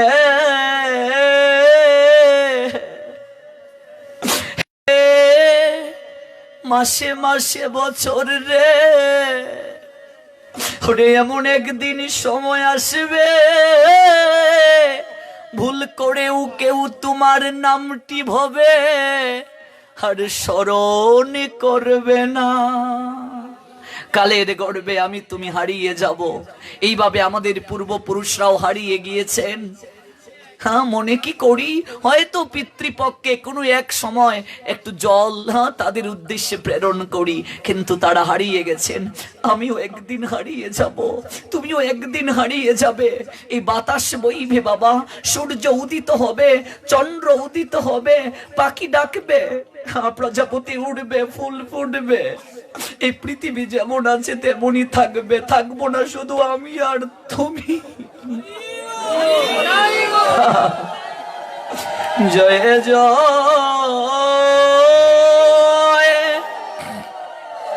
শ্রী রাধে শ্যাম। এ পৃথিবী যেমন ছিল তেমনই থাকবে, সুন্দর এই পৃথিবী ছেড়ে একদিন চলে যেতে হবে। পৃথিবী যেমন আছে তেমন থাকবে, সূর্য উঠবে, পাখির কুজন চলবে, প্রজাপতি উড়বে, বৃক্ষরাজিতে পুষ্প ফুটবে, ফল ধরবে, থাকবে না আমি, থাকবো না তুমি। তাহলে কি করতে হবে আমাদের? আমাদের করতে হবে কি? সময় থাকতে সময়ের কাজ করতে হবে, সময় থাকতে ভক্তের সঙ্গ ধরো। এই কলিহত জীব আমরা, আমাদের নির্ধারিত আয়ু নাই। শাস্ত্র বললেন অন্নগত প্রাণ আমরা, আহার ছাড়া বাঁচতে পারবো না।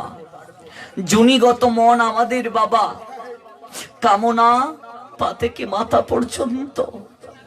কলিযুগের লক্ষণ প্রসঙ্গে শাস্ত্র বললেন আগাটে ঘাট হবে, আপতে পথ হবে গো। ওই কলিহত মানুষের ভক্তি জ্ঞান বৈরাগ্য প্রকাশিত হবে না, ঘুমন্ত অবস্থায় থাকবে। কলি শব্দটির অর্থই অফুটন্ত, অপ্রকাশিত। ভক্তি জ্ঞান বৈরাগ্য প্রকাশিত হবে না।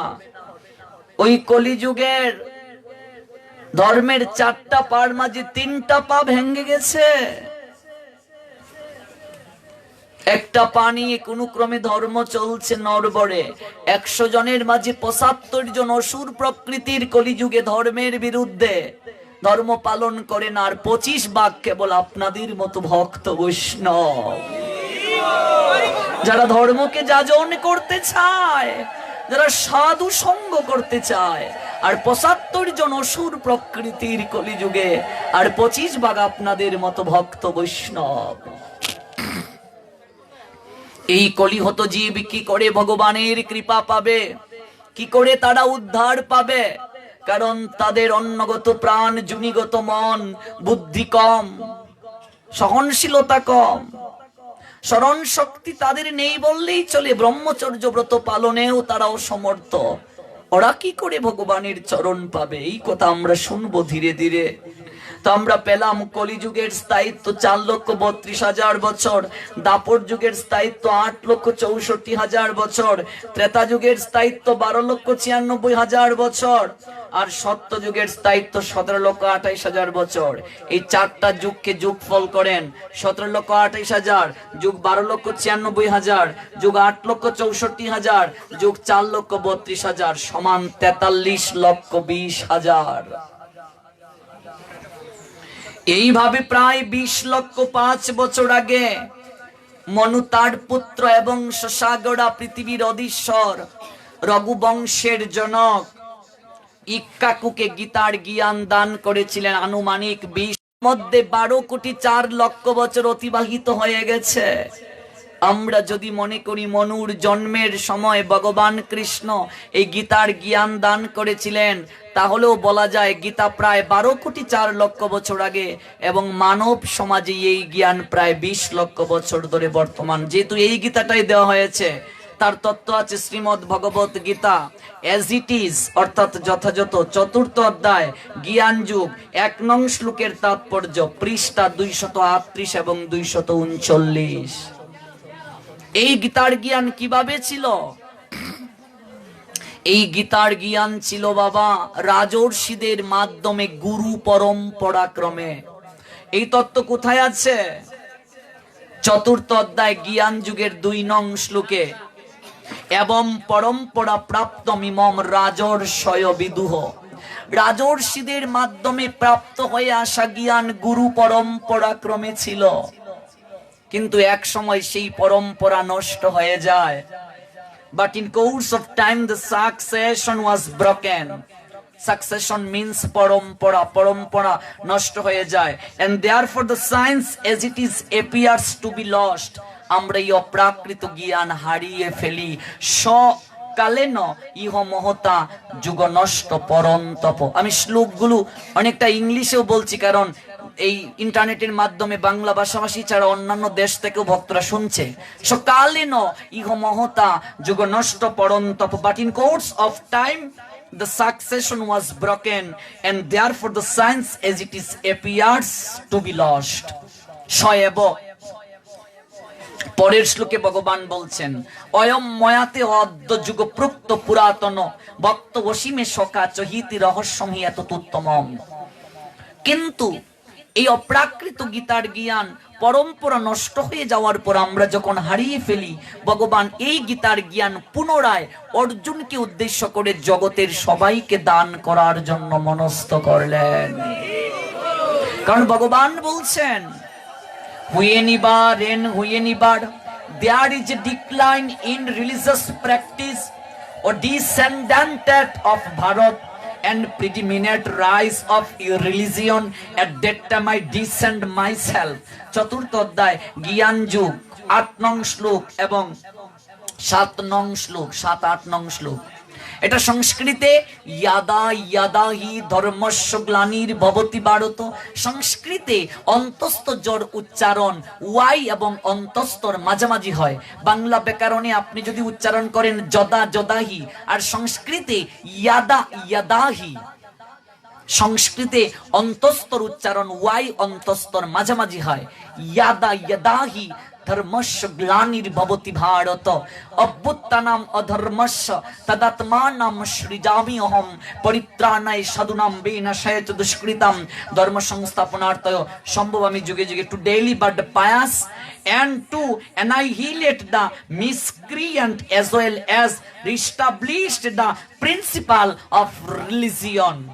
I myself appear millennium after millennium, after 4, 7 and 8, whenever there is decline in religious practice of descendant of Bharat and predominant rise of religion, at that time I descend myself. যদা যদা ধর্মের গ্লানি হইবে সংসারে, হে ভারত বিশ্ববার লঘু করিবারে, অধর্মের অভ্যুত্থানার ধর্মগ্লানি হইলে আত্মার সৃজন করি দেখো এ সকলে, সাধুদের পরিত্রাণ অসাধুর বিনাশ, যে করবে অধর্মতার করি সর্বনাশ, আর ধর্ম স্থিতি অর্থ করিতে সাধন, যুগে যুগে আসি আমি মানসে বচন। ভগবান বললেন তিনি যুগে আসেন, প্রতিটা যুগে যুগে আসেন। কেন? দুষ্কৃতিকারীদের বিনাশ, ধর্ম সংস্থাপন, সাধুকে রক্ষা। কিন্তু মনে রাখবেন এই 3টা কারণই মুখ্য নয়। গীতা এটা দর্শন শাস্ত্র, এই জন্য মনোযোগ সহকারে না শুনলে বোঝা যাবে না। ভগবান এই কেবল 3টা কারণ সাধনের জন্যই আসেন না। গীতায় এই 3টা কারণকে মুখ্য বলা হয় নাই। ভগবানের বিষ্ণু রূপ এই 3টা কারণকে সাধন করে। কিন্তু ভগবান কৃষ্ণ যিনি, তিনি গোলক বৃন্দাবনে থাকেন।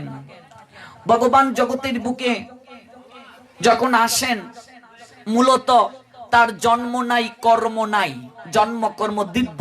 চতুর্থ অধ্যায় জ্ঞান যুগে 9 নং শ্লোকে বলা হয়েছে, জন্ম কর্ম চমে দিব্যম এবং য ব্যক্তি তত্ত্বত ত্যক্তা দেহম পুনর্জন্ম নয়েতি মামেতি সর্জুন। আমার জন্ম কর্ম দিব্য, ভগবানের কর্ম নাই। তৃতীয় অধ্যায় কর্মযুগের 22 এবং 23 নং শ্লোক যারা পড়েছেন, সেখানে দেখবেন ভগবান বলছেন, নমে পার্থ অস্তি কর্তব্যম ত্রিষু লোকেষু কিঞ্চন ন অনবাপ্তব্যম অবাপ্তব্যম বর্তে এবচ কর্মাণি। হে অর্জুন, জগতের বুকে আমার কোনো কর্তব্য নেই, আমার প্রাপ্তব্য বলে কিছু নাই, অপ্রাপ্তব্য বলে কিছু নাই, তথাপি আমি কর্মে ব্যাপৃত আছি। যদি অহম ন বর্তয়ম জাত কর্মণি অতি নৃত মম বর্ত অনুবর্তন্তে মনুষ্যে পার্থ সর্বস্ব। আমি যদি কর্ম না করি, জগতের কেউ কর্ম করবে। বাবা যদি নিজে সিগারেট খেয়ে তার ছেলেকে বলে আজ থেকে সিগারেট খেও না, অনেক সময় ছেলে মানবে না, বলবে তুমি খাও আর আমাকে বলো।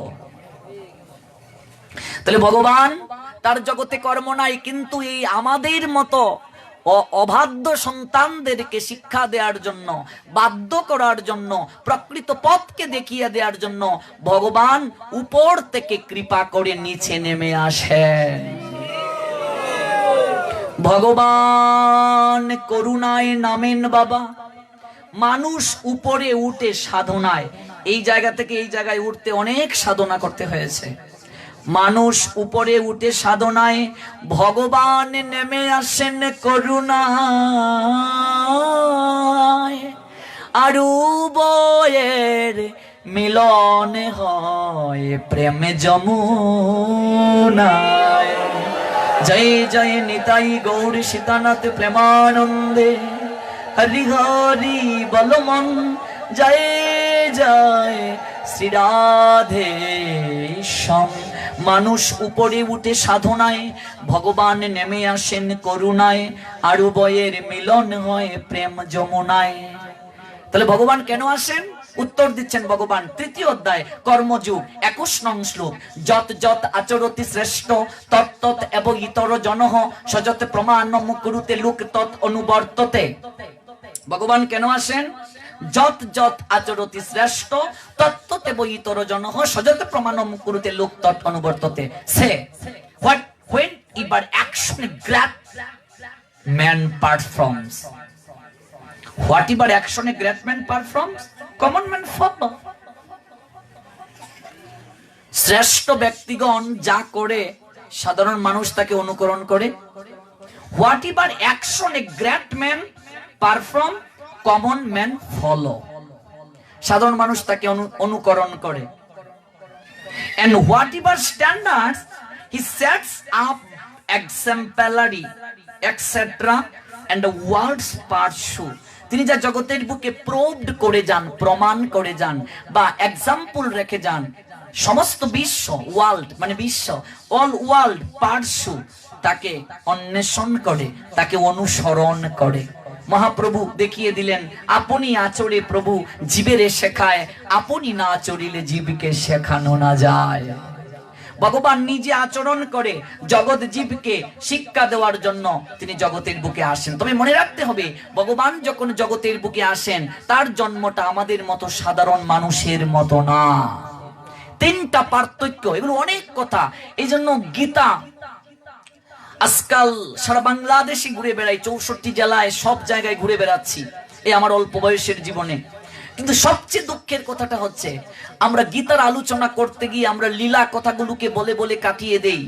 কখনো কখনো গীতার শ্লোকটাকে আমরা রেফারেন্স রূপে আনি, কিন্তু গীতা যে কতটা দর্শন শাস্ত্র, জীবন বদলে দেওয়ার একটা গ্রন্থ, একটা সংবিধান, আজকে এই গীতার উপর সম্যকভাবে আলোচনা হয় না। এই জন্য আমরা 3 দিন 5 দিন 7 দিন ব্যাপী যদি শুনতে পারতাম, আমরা ধারাবাহিক ভাবে আলোচনা শুনতে পারতাম।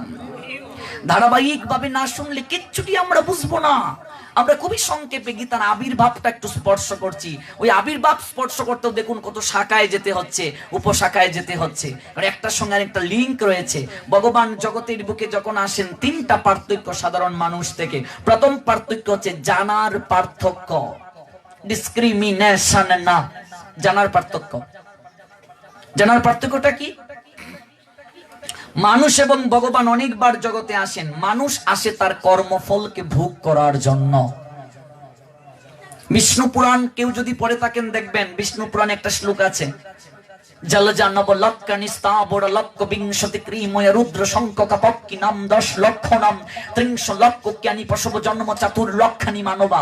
এই যে আমরা মানুষ হয়ে এসেছি, এই মানুষ হয়ে আসার পূর্বে আমাদেরকে 9 লক্ষ বার জলজ প্রাণী হয়ে জন্ম নিতে হয়েছে বাবা। 10 লক্ষ বার পাখি হয়ে জন্ম নিতে হয়েছে, 11 লক্ষ কৃমিকীট হয়ে জন্ম নিতে হয়েছে, 20 লক্ষ গাছপালা হয়ে জন্ম নিতে হয়েছে, 30 লক্ষ পশু হয়ে জন্ম নিতে হয়েছে। তৎপর পশু জন্মের উৎকৃষ্ট জন্ম গরু জন্ম। That's after the all power supreme being to dedicate extreme opportunity. আপনাকে ভগবান একটা সুযোগ দিয়েছেন, 4 লক্ষানি মানবা, 4 লক্ষ মনুষ্য জন্মে প্রেরণ করেছেন। কেন সুযোগ দিলেন ভগবান? ভাগবতের শ্লোক আছে 18,000 শ্লোক, আর এই গীতায় শ্লোক 700। ওই 18,000 শ্লোকের মধ্যে most important impartial that's topic নৃদেহওয়াদ্যম সুলভম সুদুর্লভম। নৃ মানে নর, দেহ মানে তনু কিংবা শরীর, আদ্যম মানে সমস্ত বীজের উৎস। ভগবান কৃষ্ণ জগতের বুকে যা কিছু সৃষ্টি করেছেন বীজ দ্বারা, তন্মধ্যে উৎকৃষ্ট বীজ দ্বারা সৃষ্টি করেছেন এই মানুষ দেহটাকে। এই মানুষ দেহটা সমস্ত দেহের চেয়ে উন্নত। এই মনুষ্য জীব সৃষ্টির সেরা জীব। এই মনুষ্য জীবকে ভগবান বিবেক দিয়েছেন, মনুষ্যত্ব আর কাউকে বিবেক দেন নাই, মনুষ্যত্ব দেন নাই। এবার সৃষ্টি করে ভগবান বললেন, ওরে আমি যদি তোর স্বাধীনতা হরণ করে ফেলি তাহলে তো আমি তোকে সৃষ্টি করলাম আমার আনন্দের জন্য, খেলার জন্য। খেলা বা লীলা, লীলার আরেকটা অর্থ হচ্ছে খেলা। আচ্ছা বলুন, আপনি খেলতে গিয়েছেন, আপনাকে যদি ঠিকভাবে খেলতে না দেয়া হয়, আপনি কি আনন্দ পাবেন খেলায়? তাই ভগবান আমাদের স্বাধীনতা দিয়ে দিলেন, যাও খেলা করো আমার সঙ্গে। আর আমরা স্বাধীনতা পেয়ে ওই জন্ম মরণশীল পদার্থকে, দেহকে, গেহকে, পুত্র পরিজন, সন্তান আদিকে, আত্মীয় স্বজনকে আমাদের সম্পত্তি ভাবতে শুরু করলাম। বন্ধনে আবদ্ধ হয়ে জন্ম মৃত্যুর চক্রাকারে ঘুরতে শুরু করলাম। আর রাধারানী কেবল খেলার সামগ্রীকে নিজের সামগ্রী ভাবলেন না, খেলার সামগ্রী ভাবলেন। যার কারণে রাধারানীর সঙ্গে ভগবানের লীলা হলো, রাস হলো, আর আমরা জন্ম মৃত্যুর চক্রাকারে আবদ্ধ হয়ে গেলাম। কেন পাঠালেন ভগবান? অগো কৃষ্ণ বুঝিবার তোরে সংসারে আইয়া, কাহারে বজয়ে মুরো কিসের লাগিয়া। এসেছো কৃষ্ণ ভজনের জন্য। আমরা কাকে ভজনা করছি? অনিত্য সংসারকে, মায়াকে ভজনা করছি। এই জন্য জানার পার্থক্য।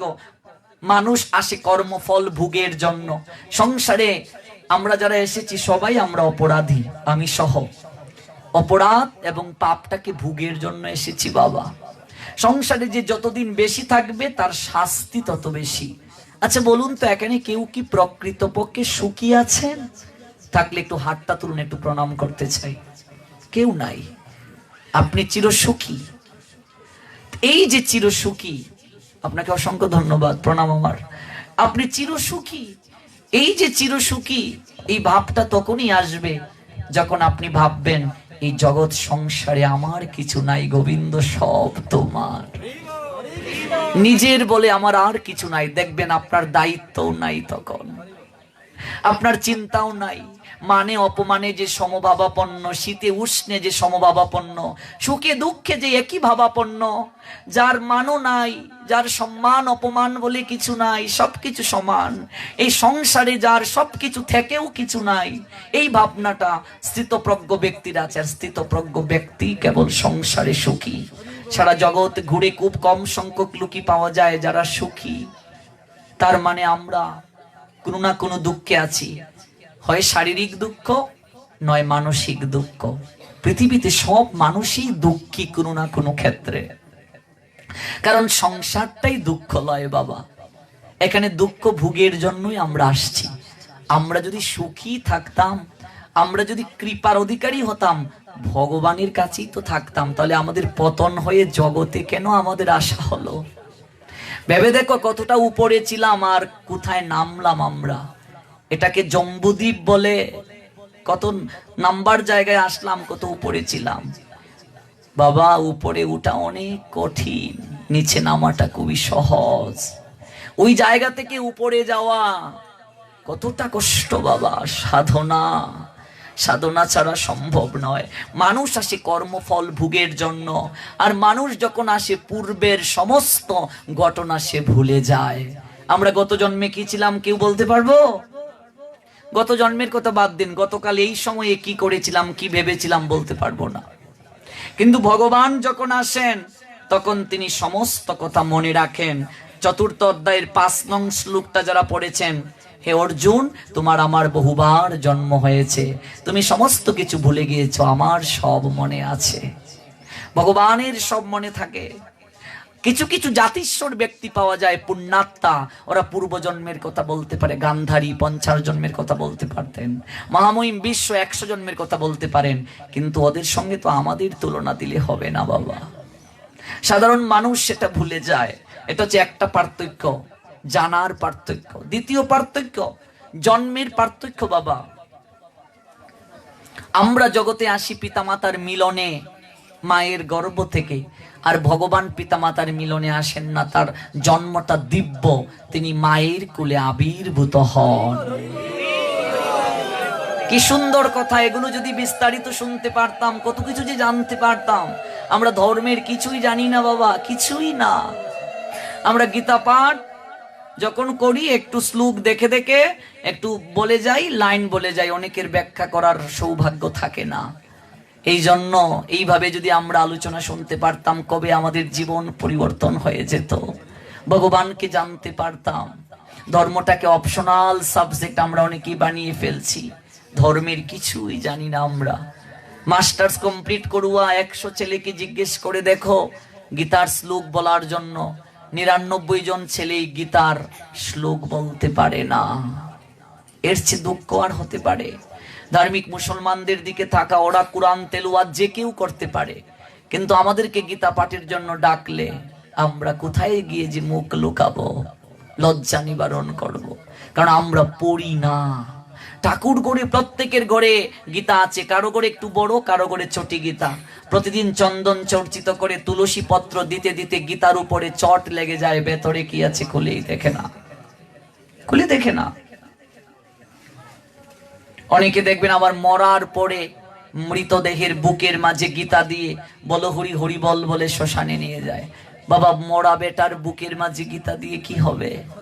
জীবনে যে গীতা পড়লো না, একটু বুকে নিল না, একটু স্পর্শ করলো না, একটু তুলসী পত্র গীতা কে দিল না, যেখানে ভগবান বলছেন গীতা আমার হৃদয়ে, গীতামে হৃদয়ং পার্থ, গীতামে সারমুত্তমম, গীতামে জ্ঞান মত্তুগ্রম, গীতামে জ্ঞান মব্বয়ম। ভগবান যেখানে বললেন গীতামে চুত্তমং স্থানং, গীতামে পরমং পদম, গীতামে পরম গুরু, আবার বলছেন গীতামে পরমং গৃহং, গীতা জ্ঞানং সমাশ্রিত ত্রিলোকিং পালয়াম্যহম, যেখানে ভগবান বলছেন গীতা তার হৃদয়। এই হৃদয়ে কিংবা অঙ্গ সদৃশ কিংবা চরণে একটু তুলসী পত্র দিলাম না, জীবনে গীতা স্পর্শ করলাম না, ভেতরে কি আছে খুলে দেখলাম না, একটু বক্ষে নিলাম না, ওই মরা বেটাকে গীতা বুকে দিয়ে কি হবে বাবা? কি হবে?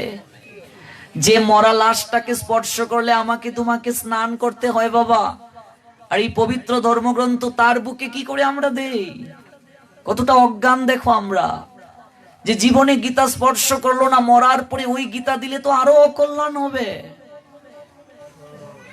এটা দেয়া যাবে না। জীবন দশায় যে হরিনাম করলো না, মরার পরে আমরা ঢাকঢুল কুল করতাল বাজিয়ে হরিনাম করে শ্মশানে নিয়ে যাই। আচ্ছা বলুন তো, মরা বেটার কানে কি হরিনাম যায়? মরা বেটা কি হরিনাম শুনিয়ে কি হবে? জীবন দশায় আমরা অনেকেই ধুতিও পড়তে পারি না। আপনি 100 ছেলেকে দেন ধুতিটা, আমি আমার অভিজ্ঞতা থেকে বলছি, 99.5 জন আমাদের বয়সী ছেলেরা ধুতি পড়তেই জানে না। বাবা কাকা জেঠা যারা, তাদেরও অনেকেই জানেন না। আমি এক জায়গায় বলছি, কাকা বাবু বাড়িতে অনুষ্ঠান অন্তত ধুতিটা পরেন, এমনি পরেন আর নাই পড়েন, বাড়িতে লুঙ্গিটা পরে যাচ্ছেন এমনি এমনি কেমন লাগছে, একটু ধুতিটা পরে। কাকা বাবু বলে, বাবা জীবনে একবারই পড়েছিলাম, সেটাও ঠাকুরদা পরিয়ে দিয়েছিল বিয়েতে। আমি বললাম ভাগ্যিস এখন বিয়েতে কুশিওলা ধুতি কিনতে পাওয়া যায়, নইলে হিন্দুর বিয়ে করাই 12টা বেজে যেত। কোথায় যাবেন আপনি বলুন? আমি কেমন হিন্দু, ধুতিটাই পড়তে জানি না। আমি জীবন দশায় তিলক কাটলাম না, কণ্ঠে মালা দিলাম না, ধুতি পড়লাম না, গীতা পড়লাম না। মরার পরে মরা বেটাকে তিলক পরাই আমরা, মরা বেটাকে ধুতি পরাই। বলুন এগুলো ঠিক কি ঠিক না? মরা বেটাকে আমরা হরিনাম করে শ্মশানে নিয়ে যাই। বাবার ছেলে যাচ্ছে, বাবার কোলে ছেলে, ছেলে বাবাকে প্রশ্ন করছে, বাবা ওরা সবাই কি করছে? বাবা ওরা সবাই কীর্তন করছে। বাবা সবাই যদি কীর্তন করে, যে লোকটা শুয়ে আছে সে কেন কীর্তন করছে না? ছোট্ট ছেলে অবুঝ প্রশ্ন করছে বাবাকে। এবার বাবা বলছে, ও কি করে কীর্তন করবে পুত্র? ও তো মরে গেছে, মরে গেলে তো আর কেউ কীর্তন করতে পারে না, হরিনাম করতে পারে না। বাবা মরে গেলে যদি কেউ হরিনাম করতে না পারে, আমি তো তোমাকে একদিনও হরিনাম করতে দেখি নাই, তাহলে তুমিও কি মরে গেছো? তোমাকে তো একদিনও হরিনাম করতে দেখি নাই, তুমিও কি মরা?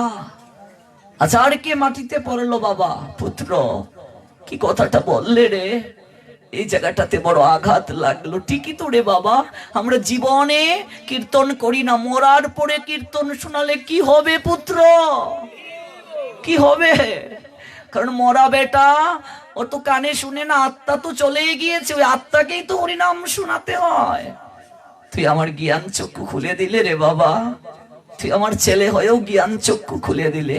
কার দ্বারা যে কার হৃদয় পরিবর্তন হয় কেউ সেটা বলতে পারে না বাবা, কেউ বলতে পারে না। এই জন্য সর্বদা একটা কথা আমাদেরকে স্মরণ রাখতে হবে, মানুষের জীবন পরিবর্তন হয়ে যাবে যদি কেউ একটু গীতার আশ্রয় নেয়। সংস্কৃত পারো না, বাংলা অনুবাদটা পড়ো। অনেকে ভাবে যে ভুল হয়, হোক না ভুল, জলে না নামলে সাঁতার শিখা যাবে, আসার না খেলে হাঁটা শিখা যাবে।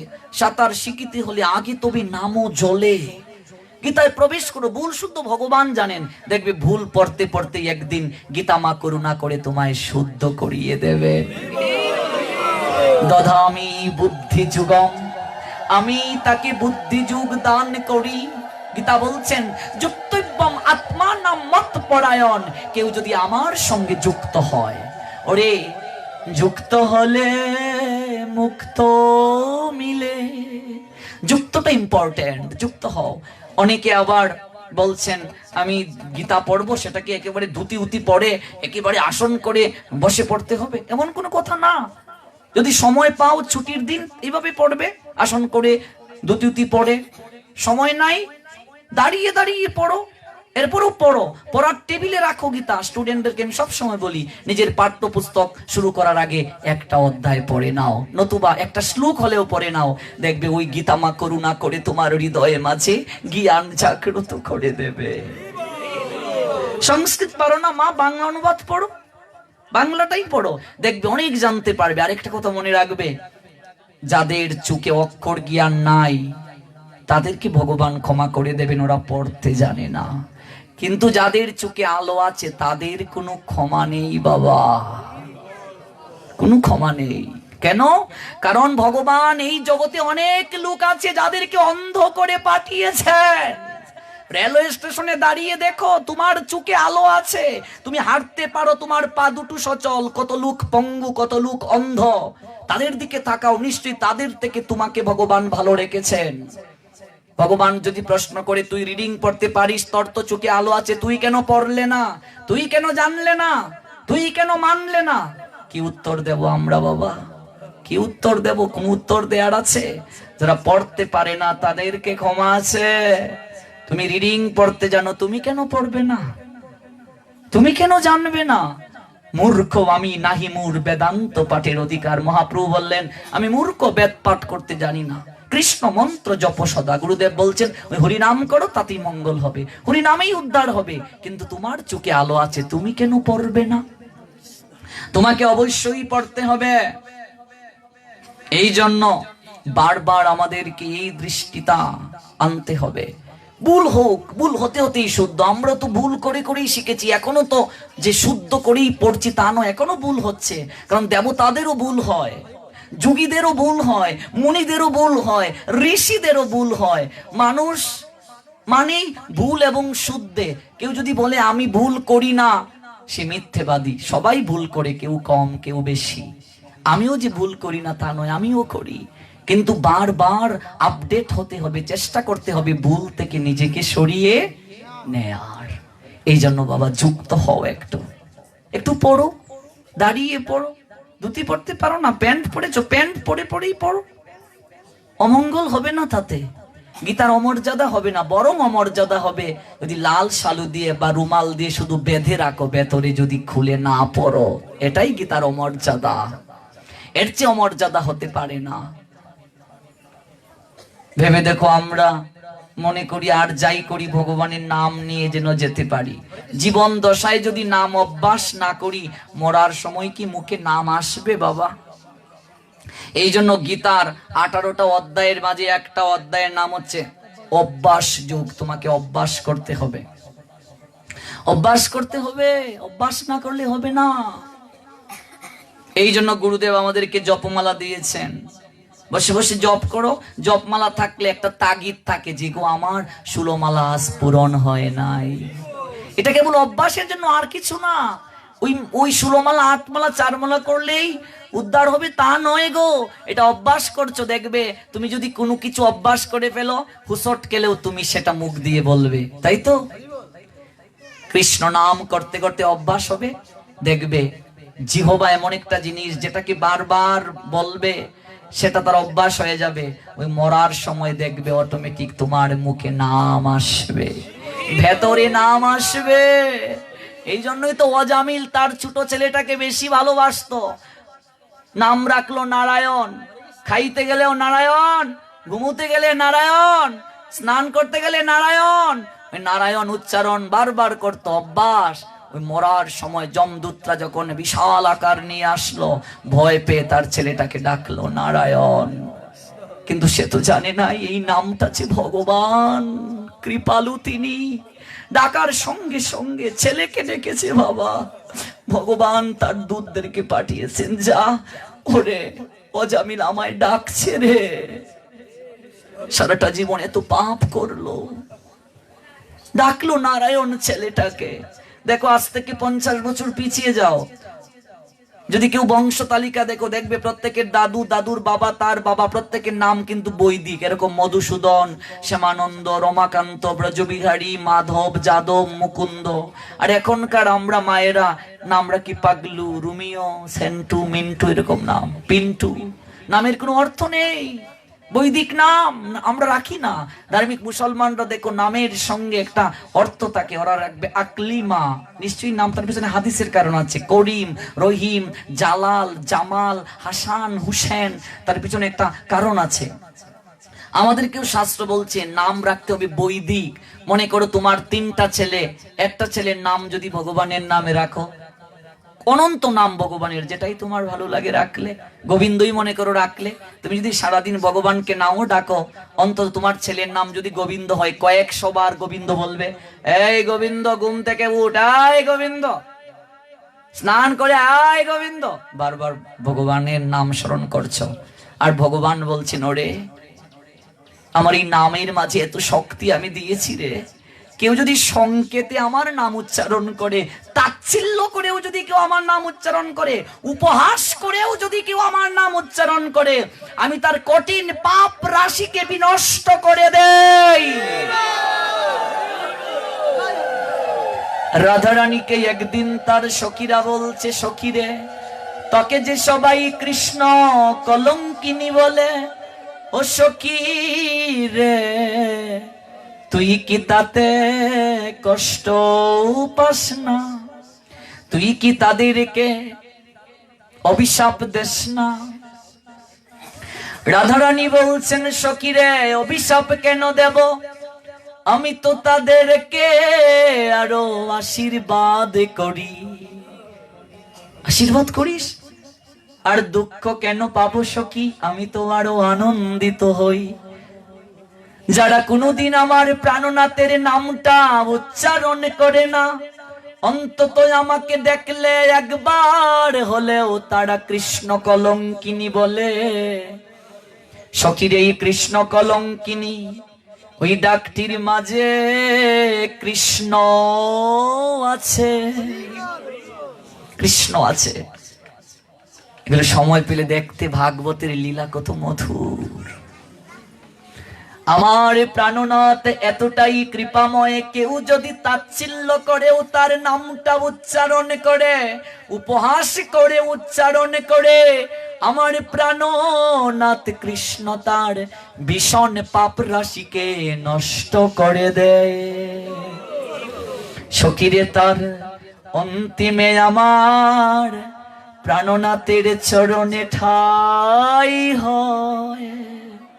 অজামিল ডাকলেন, নারায়ণ নারায়ণ ডাকছেন, পুত্রকে অভ্যাস করলেন সারাটা জীবন।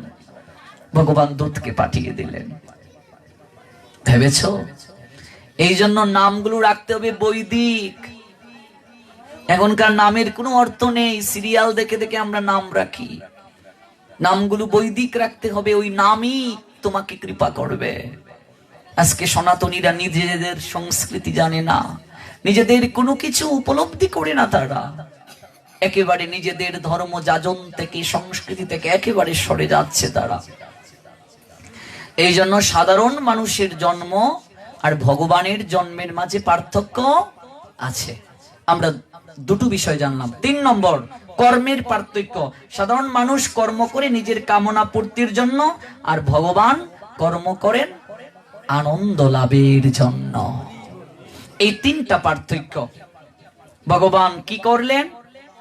তিনি যেহেতু অর্জুনকে কথা দিলেন আমি যুগে যুগে আসি, তাই ভগবান আসলেন। আজ থেকে আনুমানিক 5000 বছরের আগে ভারতের হরিয়ানা রাজ্যের কুরুক্ষেত্রে সরস্বতী নদীর তীরে জ্যোতিষর নামক জায়গায় অগ্রহায়ণ মাসের শুক্ল পক্ষের মুখ্যদা একাদশী তিথি রোজ রবিবার সকাল আনুমানিক 8:30 ভেতরে একটা বটবৃক্ষের নিচে বসে 40 মিনিটের মাঝে অর্জুনকে উপলক্ষ করে জগতের সবাইকে এই অপ্রাকৃত গীতার জ্ঞান পুনরায় দান করলেন। জয় জয় পার্থ সারথী প্রেমানন্দে হরি হরি বলো মন জয় জয় শ্রী রাধে। এবার কেউ যদি আপনাকে জিজ্ঞেস করে গীতার আবির্ভাব মাস কোনটা, কোন মাস পেলাম আমরা? অগ্রহায়ণ মাস। কোন পক্ষ? শুক্লপক্ষ। কোন একাদশী? মুখ্যদা একাদশী। কোন বারে গীতার জন্ম? রবিবার। এই জন্য দেখবেন আমাদের হিন্দু সমাজে রবিবারকে গুরুত্ব সহকারে পালন করা হয়। হয় কি হয় না? কেন করতে হয় অনেকেই জানেন না, আজকে জেনে যান। রবিবার 3টা কারণে বিখ্যাত, প্রধান 3টা কারণ, আরো অনেক কারণ আছে। এক, পৃথিবীর যেদিন জন্ম হয়েছিল সত্যযুগের প্রথম বারটা ছিল রবিবার।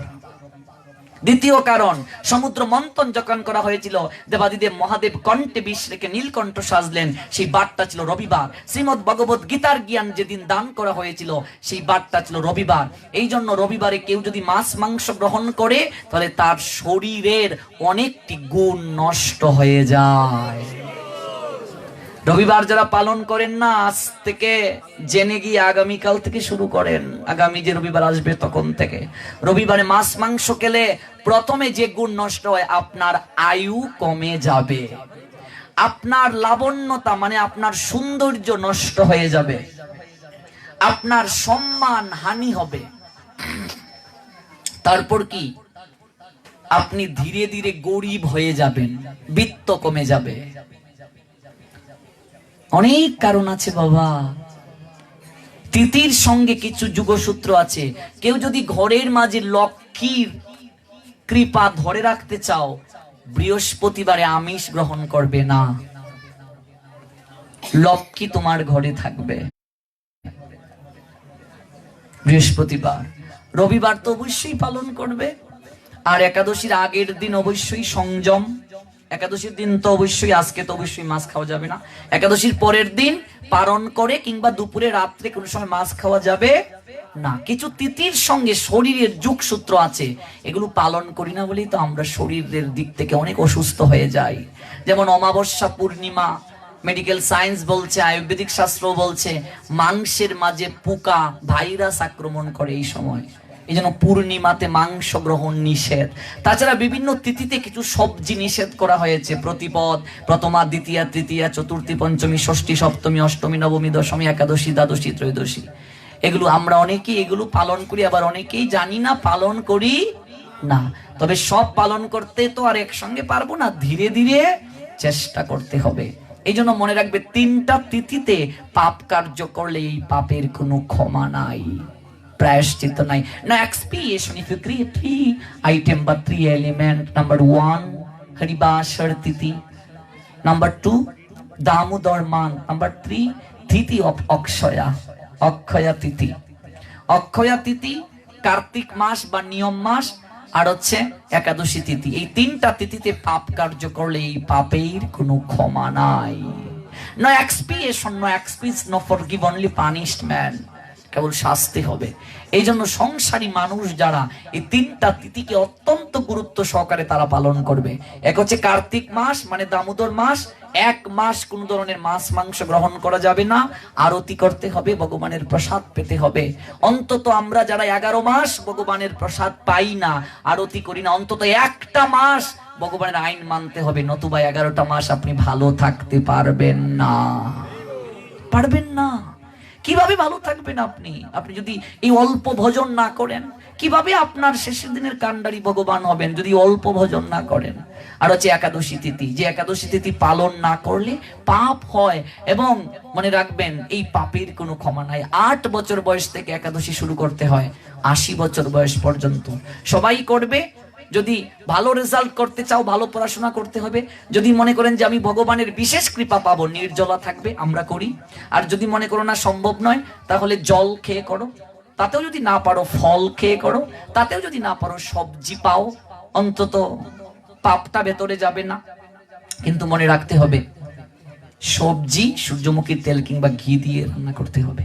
আর রুটি কখনো খেও না মা, রুটি খেলে একাদশী হয় না। কারণ গম থেকে যা যা হয় তা খেলে একাদশী হবে না। 5 জাতীয় জিনিস বর্জন: ধান, গম, ভুট্টা, জব, তেল। তাহলে রুটি কোত্থেকে হয়? গম থেকে। তাহলে রুটি খাওয়া যে কথা, ভাত খাওয়া একই কথা।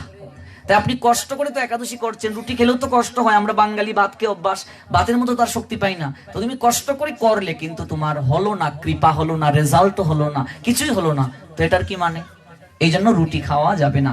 8 বছর বয়স হয়ে গেলেই প্রত্যেক পিতামাতার কর্তব্য সন্তানকে একাদশী ব্রত পালনে উৎসাহিত করা। যদি কোনো পিতামাতা সন্তানকে একাদশী ব্রত পালনে আদেশ না করে 8 বছর সময়ে, সেই পিতামাতাকে বিচারের কাঠগড়ায় দাঁড়াতে হবে। শেষের দিনে পিতামাতাকে একটা প্রশ্ন করা হবে, সন্তানকে করা হবে। এই জগতে অনেক নারী আছে ভগবান মা ডাকের সুযোগ দেয় নাই, অনেক পুরুষ আছে বাবা ডাকের সুযোগ দেয়া হয় নাই। আপনাদেরকে আমাদেরকে ভগবান মা বাবা ডাকের সুযোগ দিয়েছেন, কারণ কি? তার পিছনে কারণ আছে। এটা আমানত দিলেন। ভগবান চাইলে মুহূর্তের মাঝে আবার নিঃসন্তান বানিয়ে দিতে পারেন। বাবা, অহংকার করার কিছু নাই। বলবে কতটুকু তুমি তোমার সন্তানকে ভক্তি পালনে সহায়তা করেছো? কি উত্তর দেবে? সন্তান ধারণের উদ্দেশ্য কি? পুত নামক নরক থেকে পিণ্ড দানের মাধ্যমে উদ্ধার। যে কোনো সন্তানের পিণ্ড ভগবান গ্রহণ করেন না, কেবল কৃষ্ণ ভক্ত সন্তানের পিণ্ড ভগবান গ্রহণ করেন। পিণ্ড মানে প্রসাদ। আর সন্তানকে বলবে কতটুকু তুমি মা বাবার সেবা করেছো। এই জন্য 7 বছরের আগে আমাদের কোনো পাপ চিত্রগুপ্তের খাতায় লেখা হয় না। বয়স 8 হয়ে গেলেই সব হিসাব নিকাশ শুরু হয়। তাই 8 বছর বয়স থেকে একাদশী ব্রত পালন শুরু করতে হবে। সন্তানকে বলতে হবে পরিবারের সবাই করো, মাত্র মাসে 2টা দিন ভগবানকে দিয়ে দাও, দেখবে ভগবান তোমাকে মাসের বাকি সব কটা দিন ভালো রাখবে। 365 দিনের সব কদিন খাচ্ছ, মাত্র 24টা দিন ভগবানকে দিয়ে দাও, দেখবে ভগবান বাকি সব কটা দিন তোমাকে ভালো রাখবে। 24 ঘন্টা ফ্যান চললে কয়েল নষ্ট হয়ে যাবে, লাইট সব সময় জ্বললে ফিউজ হয়ে যাবে। পাকস্থলী তো একটা ইনস্ট্রুমেন্ট বাবা, রেগুলার যে তুমি খাবার দিচ্ছ তারও তো একটা রেস্ট প্রয়োজন। এই জন্য মেডিকেল সায়েন্স বলছে মাঝে মাঝে এই পাকস্থলীতে খাবার দিও না, তোমার পাকস্থলী অ্যাক্টিভ থাকবে।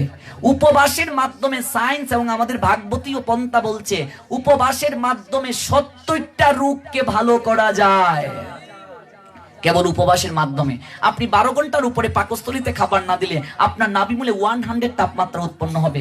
আপনি যদি সুগারের রোগী হন, এই দিন আপনাকে ইনসুলিন নিতে হবে না। আপনি একদম পরীক্ষা করে দেখুন, আপনি 1000 তাপমাত্রা আপনার শরীরে রিজার্ভ করতে পারবেন 24 আওয়ার্স প্লাস যদি আপনি পাকস্থলীতে খাবার না দেন। কারণ অগ্নিমন্দা, এটাকে আয়ুর্বেদিক শাস্ত্র বলে, আগুন সমস্ত কিছুকে পরিশুদ্ধ করে। এই যে খাবার দেবে না শরীরে, জল পর্যন্ত তাপ উৎপন্ন হবে। তাপ, ওই তাপ শরীরে যখন সার্কুলেশন করবে তোমার শরীরে কঠিন কঠিন ব্যাধিকে ওই আগুন পুড়িয়ে ছাই করে দেবে।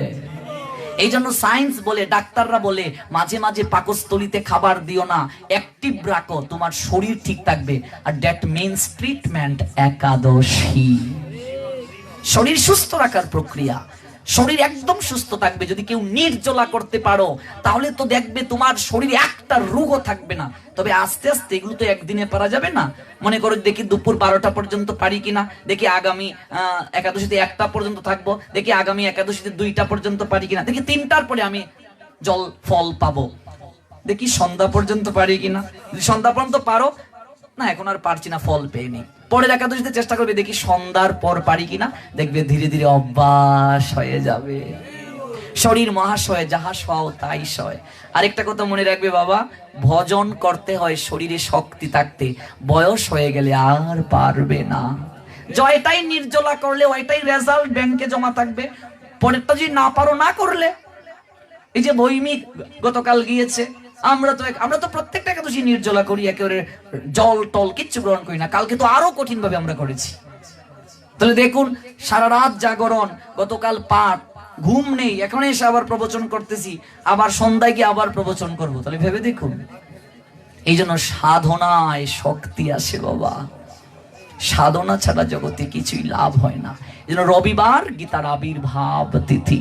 এই শ্রীমদ ভগবদ গীতায় শ্লোক রয়েছে 700টা। ভগবানের 574, অর্জুনের 85, সঞ্জয়ের 40, ধৃতরাষ্ট্রের 1, যা 3টা কাণ্ডে বিভক্ত: কর্মকাণ্ড, ভক্তিকাণ্ড, জ্ঞানকাণ্ড। ভক্তিকে মাঝখানে। আর অধ্যায় রয়েছে 18টা। 18টা অধ্যায়ের মাঝে প্রথম অধ্যায়ের নাম অর্জুন বিষাদ যুগ। এই অর্জুন বিষাদ যুগে মোট শ্লোক সংখ্যা 46। ভগবানের কোন শ্লোক নাই। অর্জুনের 81, সঞ্জয়ের 24, ধৃতরাষ্ট্রের 1। দ্বিতীয় অধ্যায় সাংখ্য যুগ, মোট শ্লোক সংখ্যা 72। ভগবানের 63, অর্জুনের 6, সঞ্জয়ের 3। তৃতীয় অধ্যায় যার নাম কর্মযুগ, মোট শ্লোক সংখ্যা 43। ভগবানের 40, অর্জুনের 3। চতুর্থ অধ্যায় মোট শ্লোক সংখ্যা হচ্ছে 42, জ্ঞান যুগ যেটার নাম। ভগবানের 41, অর্জুনের 1। পঞ্চম অধ্যায় কর্ম সন্ন্যাস যুগ, মোট শ্লোক সংখ্যা 29। ভগবানের 28, অর্জুনের 1। ষষ্ঠ অধ্যায় অভ্যাস যুগ, মোট শ্লোক সংখ্যা 47। ভগবানের 42, অর্জুনের 5। সপ্তম অধ্যায় জ্ঞান বিজ্ঞান যুগ, মোট শ্লোক সংখ্যা 30। ভগবানের 30, তার কারো শ্লোক নাই। তারপর আমরা অষ্টম অধ্যায় দেখতে পাই অক্ষর ব্রহ্মযুগ, মোট শ্লোক সংখ্যা 28। ভগবানের 26, অর্জুনের 2। নবম অধ্যায় রাজবিদ্যা রাজগুহ্য যুগ, ভগবানের মোট শ্লোক সংখ্যা হচ্ছে 34, তার কারো শ্লোক নাই। দশম অধ্যায় বিভূতি যুগ, মোট শ্লোক সংখ্যা 42। ভগবানের 35, অর্জুনের 7। একাদশ অধ্যায় বিশ্বরূপ দর্শন যুগ, মোট শ্লোক সংখ্যা 55। ভগবানের 14, অর্জুনের 33, সঞ্জয়ের 8। দ্বাদশ অধ্যায় ভক্তি যুগ, মোট শ্লোক সংখ্যা 20। ভগবানের 19, অর্জুনের 1। ত্রয়োদশ অধ্যায় ক্ষেত্রজ্ঞ বিভাগ যুগ, মোট শ্লোক সংখ্যা 35। ভগবানের 34, অর্জুনের 1। চতুর্দশ অধ্যায় গুণত্রয় বিভাগ যুগ, মোট শ্লোক সংখ্যা 27। ভগবানের 26, অর্জুনের 1। পঞ্চদশ অধ্যায় পুরুষোত্তম যুগ, মোট শ্লোক সংখ্যা 20। কেবল ভগবানেরই 20টা শ্লোক, আর এই অধ্যায়ে আর কারো শ্লোক নাই। ষোড়শ অধ্যায় দৈব সুর সম্পদ বিভাগ যুগ, মোট শ্লোক সংখ্যা 24। কেবল ভগবানের 24, আর কারো শ্লোক নাই। সপ্তদশ অধ্যায় শ্রদ্ধাত্রয় বিভাগ যুগ, মোট শ্লোক সংখ্যা 28। ভগবানের 27, অর্জুনের 1।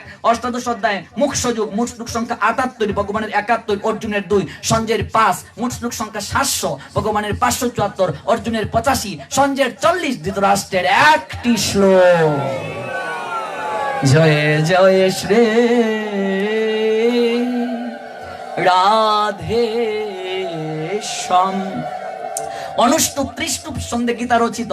অনুষ্টুপ ছন্দে 645টি শ্লোক, আর ত্রিষ্টুপ ছন্দে 55টি। অনুষ্টুপ ছন্দে 32টা অক্ষর, ত্রিষ্টুপ ছন্দে 44টা অক্ষর। শ্রীমদ ভগবদ গীতায় 28 বার ভগবান উবাচ আছে, অর্জুন উবাচ 22 বার, সঞ্জয় উবাচ 9 বার। শ্রীমদ ভগবদ গীতায় ভগবান শ্রীকৃষ্ণ 22টি নামে অর্জুনকে সম্বোধন করেছেন। তন্মধ্যে 38 বার পার্থ নামে সম্বোধন করেছেন, 24 বার কোনতেও বলে সম্বোধন করেছেন। প্রথমে তাকে আত্মতত্ত্বের শিক্ষা দিলেন, তারপর কর্মের, তারপর জ্ঞানের, তারপর কর্ম সন্ন্যাসী, তারপর অভ্যাসের। এইভাবে ধীরে ধীরে তার হৃদয়ে মাঝে ভক্তির বীজ বপন করিয়ে দেওয়ার প্রারম্ভিকায় বিশ্বরূপ যুগ দর্শন করিয়ে ভগবান ভক্তির বীজ বপন করলেন। ধীরে ধীরে সেই বীজকে অঙ্কুরিত পল্লবিত পুষ্পিত করতে করতে 18 অধ্যায় মোক্ষ যুগের 72 নং শ্লোকে এসে ভগবান অর্জুনকে প্রশ্ন করলেন, কশ্চিৎ এতম শ্রুতম পার্থ তয় একাগ্রেণ চেতসা কশ্চিৎ অজ্ঞান সমূহ প্রনষ্টতে ধনঞ্জয়।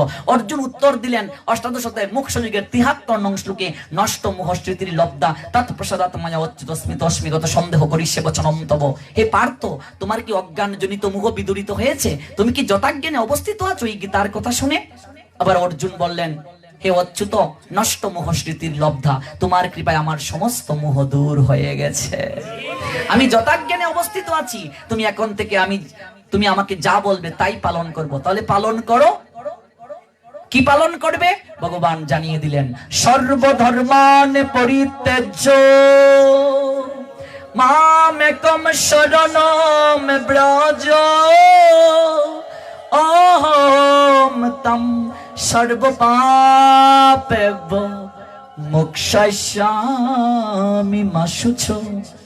গঙ্গা গীতা চ সাবিত্রী সীতা সত্যা পতিব্রতা ব্রহ্মা বলি ব্রহ্মবিদ্যা ত্রিসন্ধ্যা মুক্তি গেহিনী অর্ধমাত্রডা চিদানন্দা ভবগ্নি ভ্রান্তি নাশিনী বেদত্রয়ী পরানন্দ তত্থার্থ জ্ঞান মঞ্জুরি ইতি তানি জপে নিত্যং নর নিশ্চল মানস জ্ঞান সিদ্ধিং লবে নিত্যং তথান্তে পরমং পদম। হরি ওম তৎসৎ, ওম তৎসৎ, ওম তৎসৎ। যৎকারং পরিভ্রষ্টং মাত্রহীনং চ যদ ভবেৎ পূর্ণং ভবতু তৎসর্বং তৎপ্রসাদাৎ সুরেশ্বর। জয় শ্রীমদ্ ভগবত গীতা গ্রন্থ প্রেমানন্দে। হরি হরি বল। আবার যদি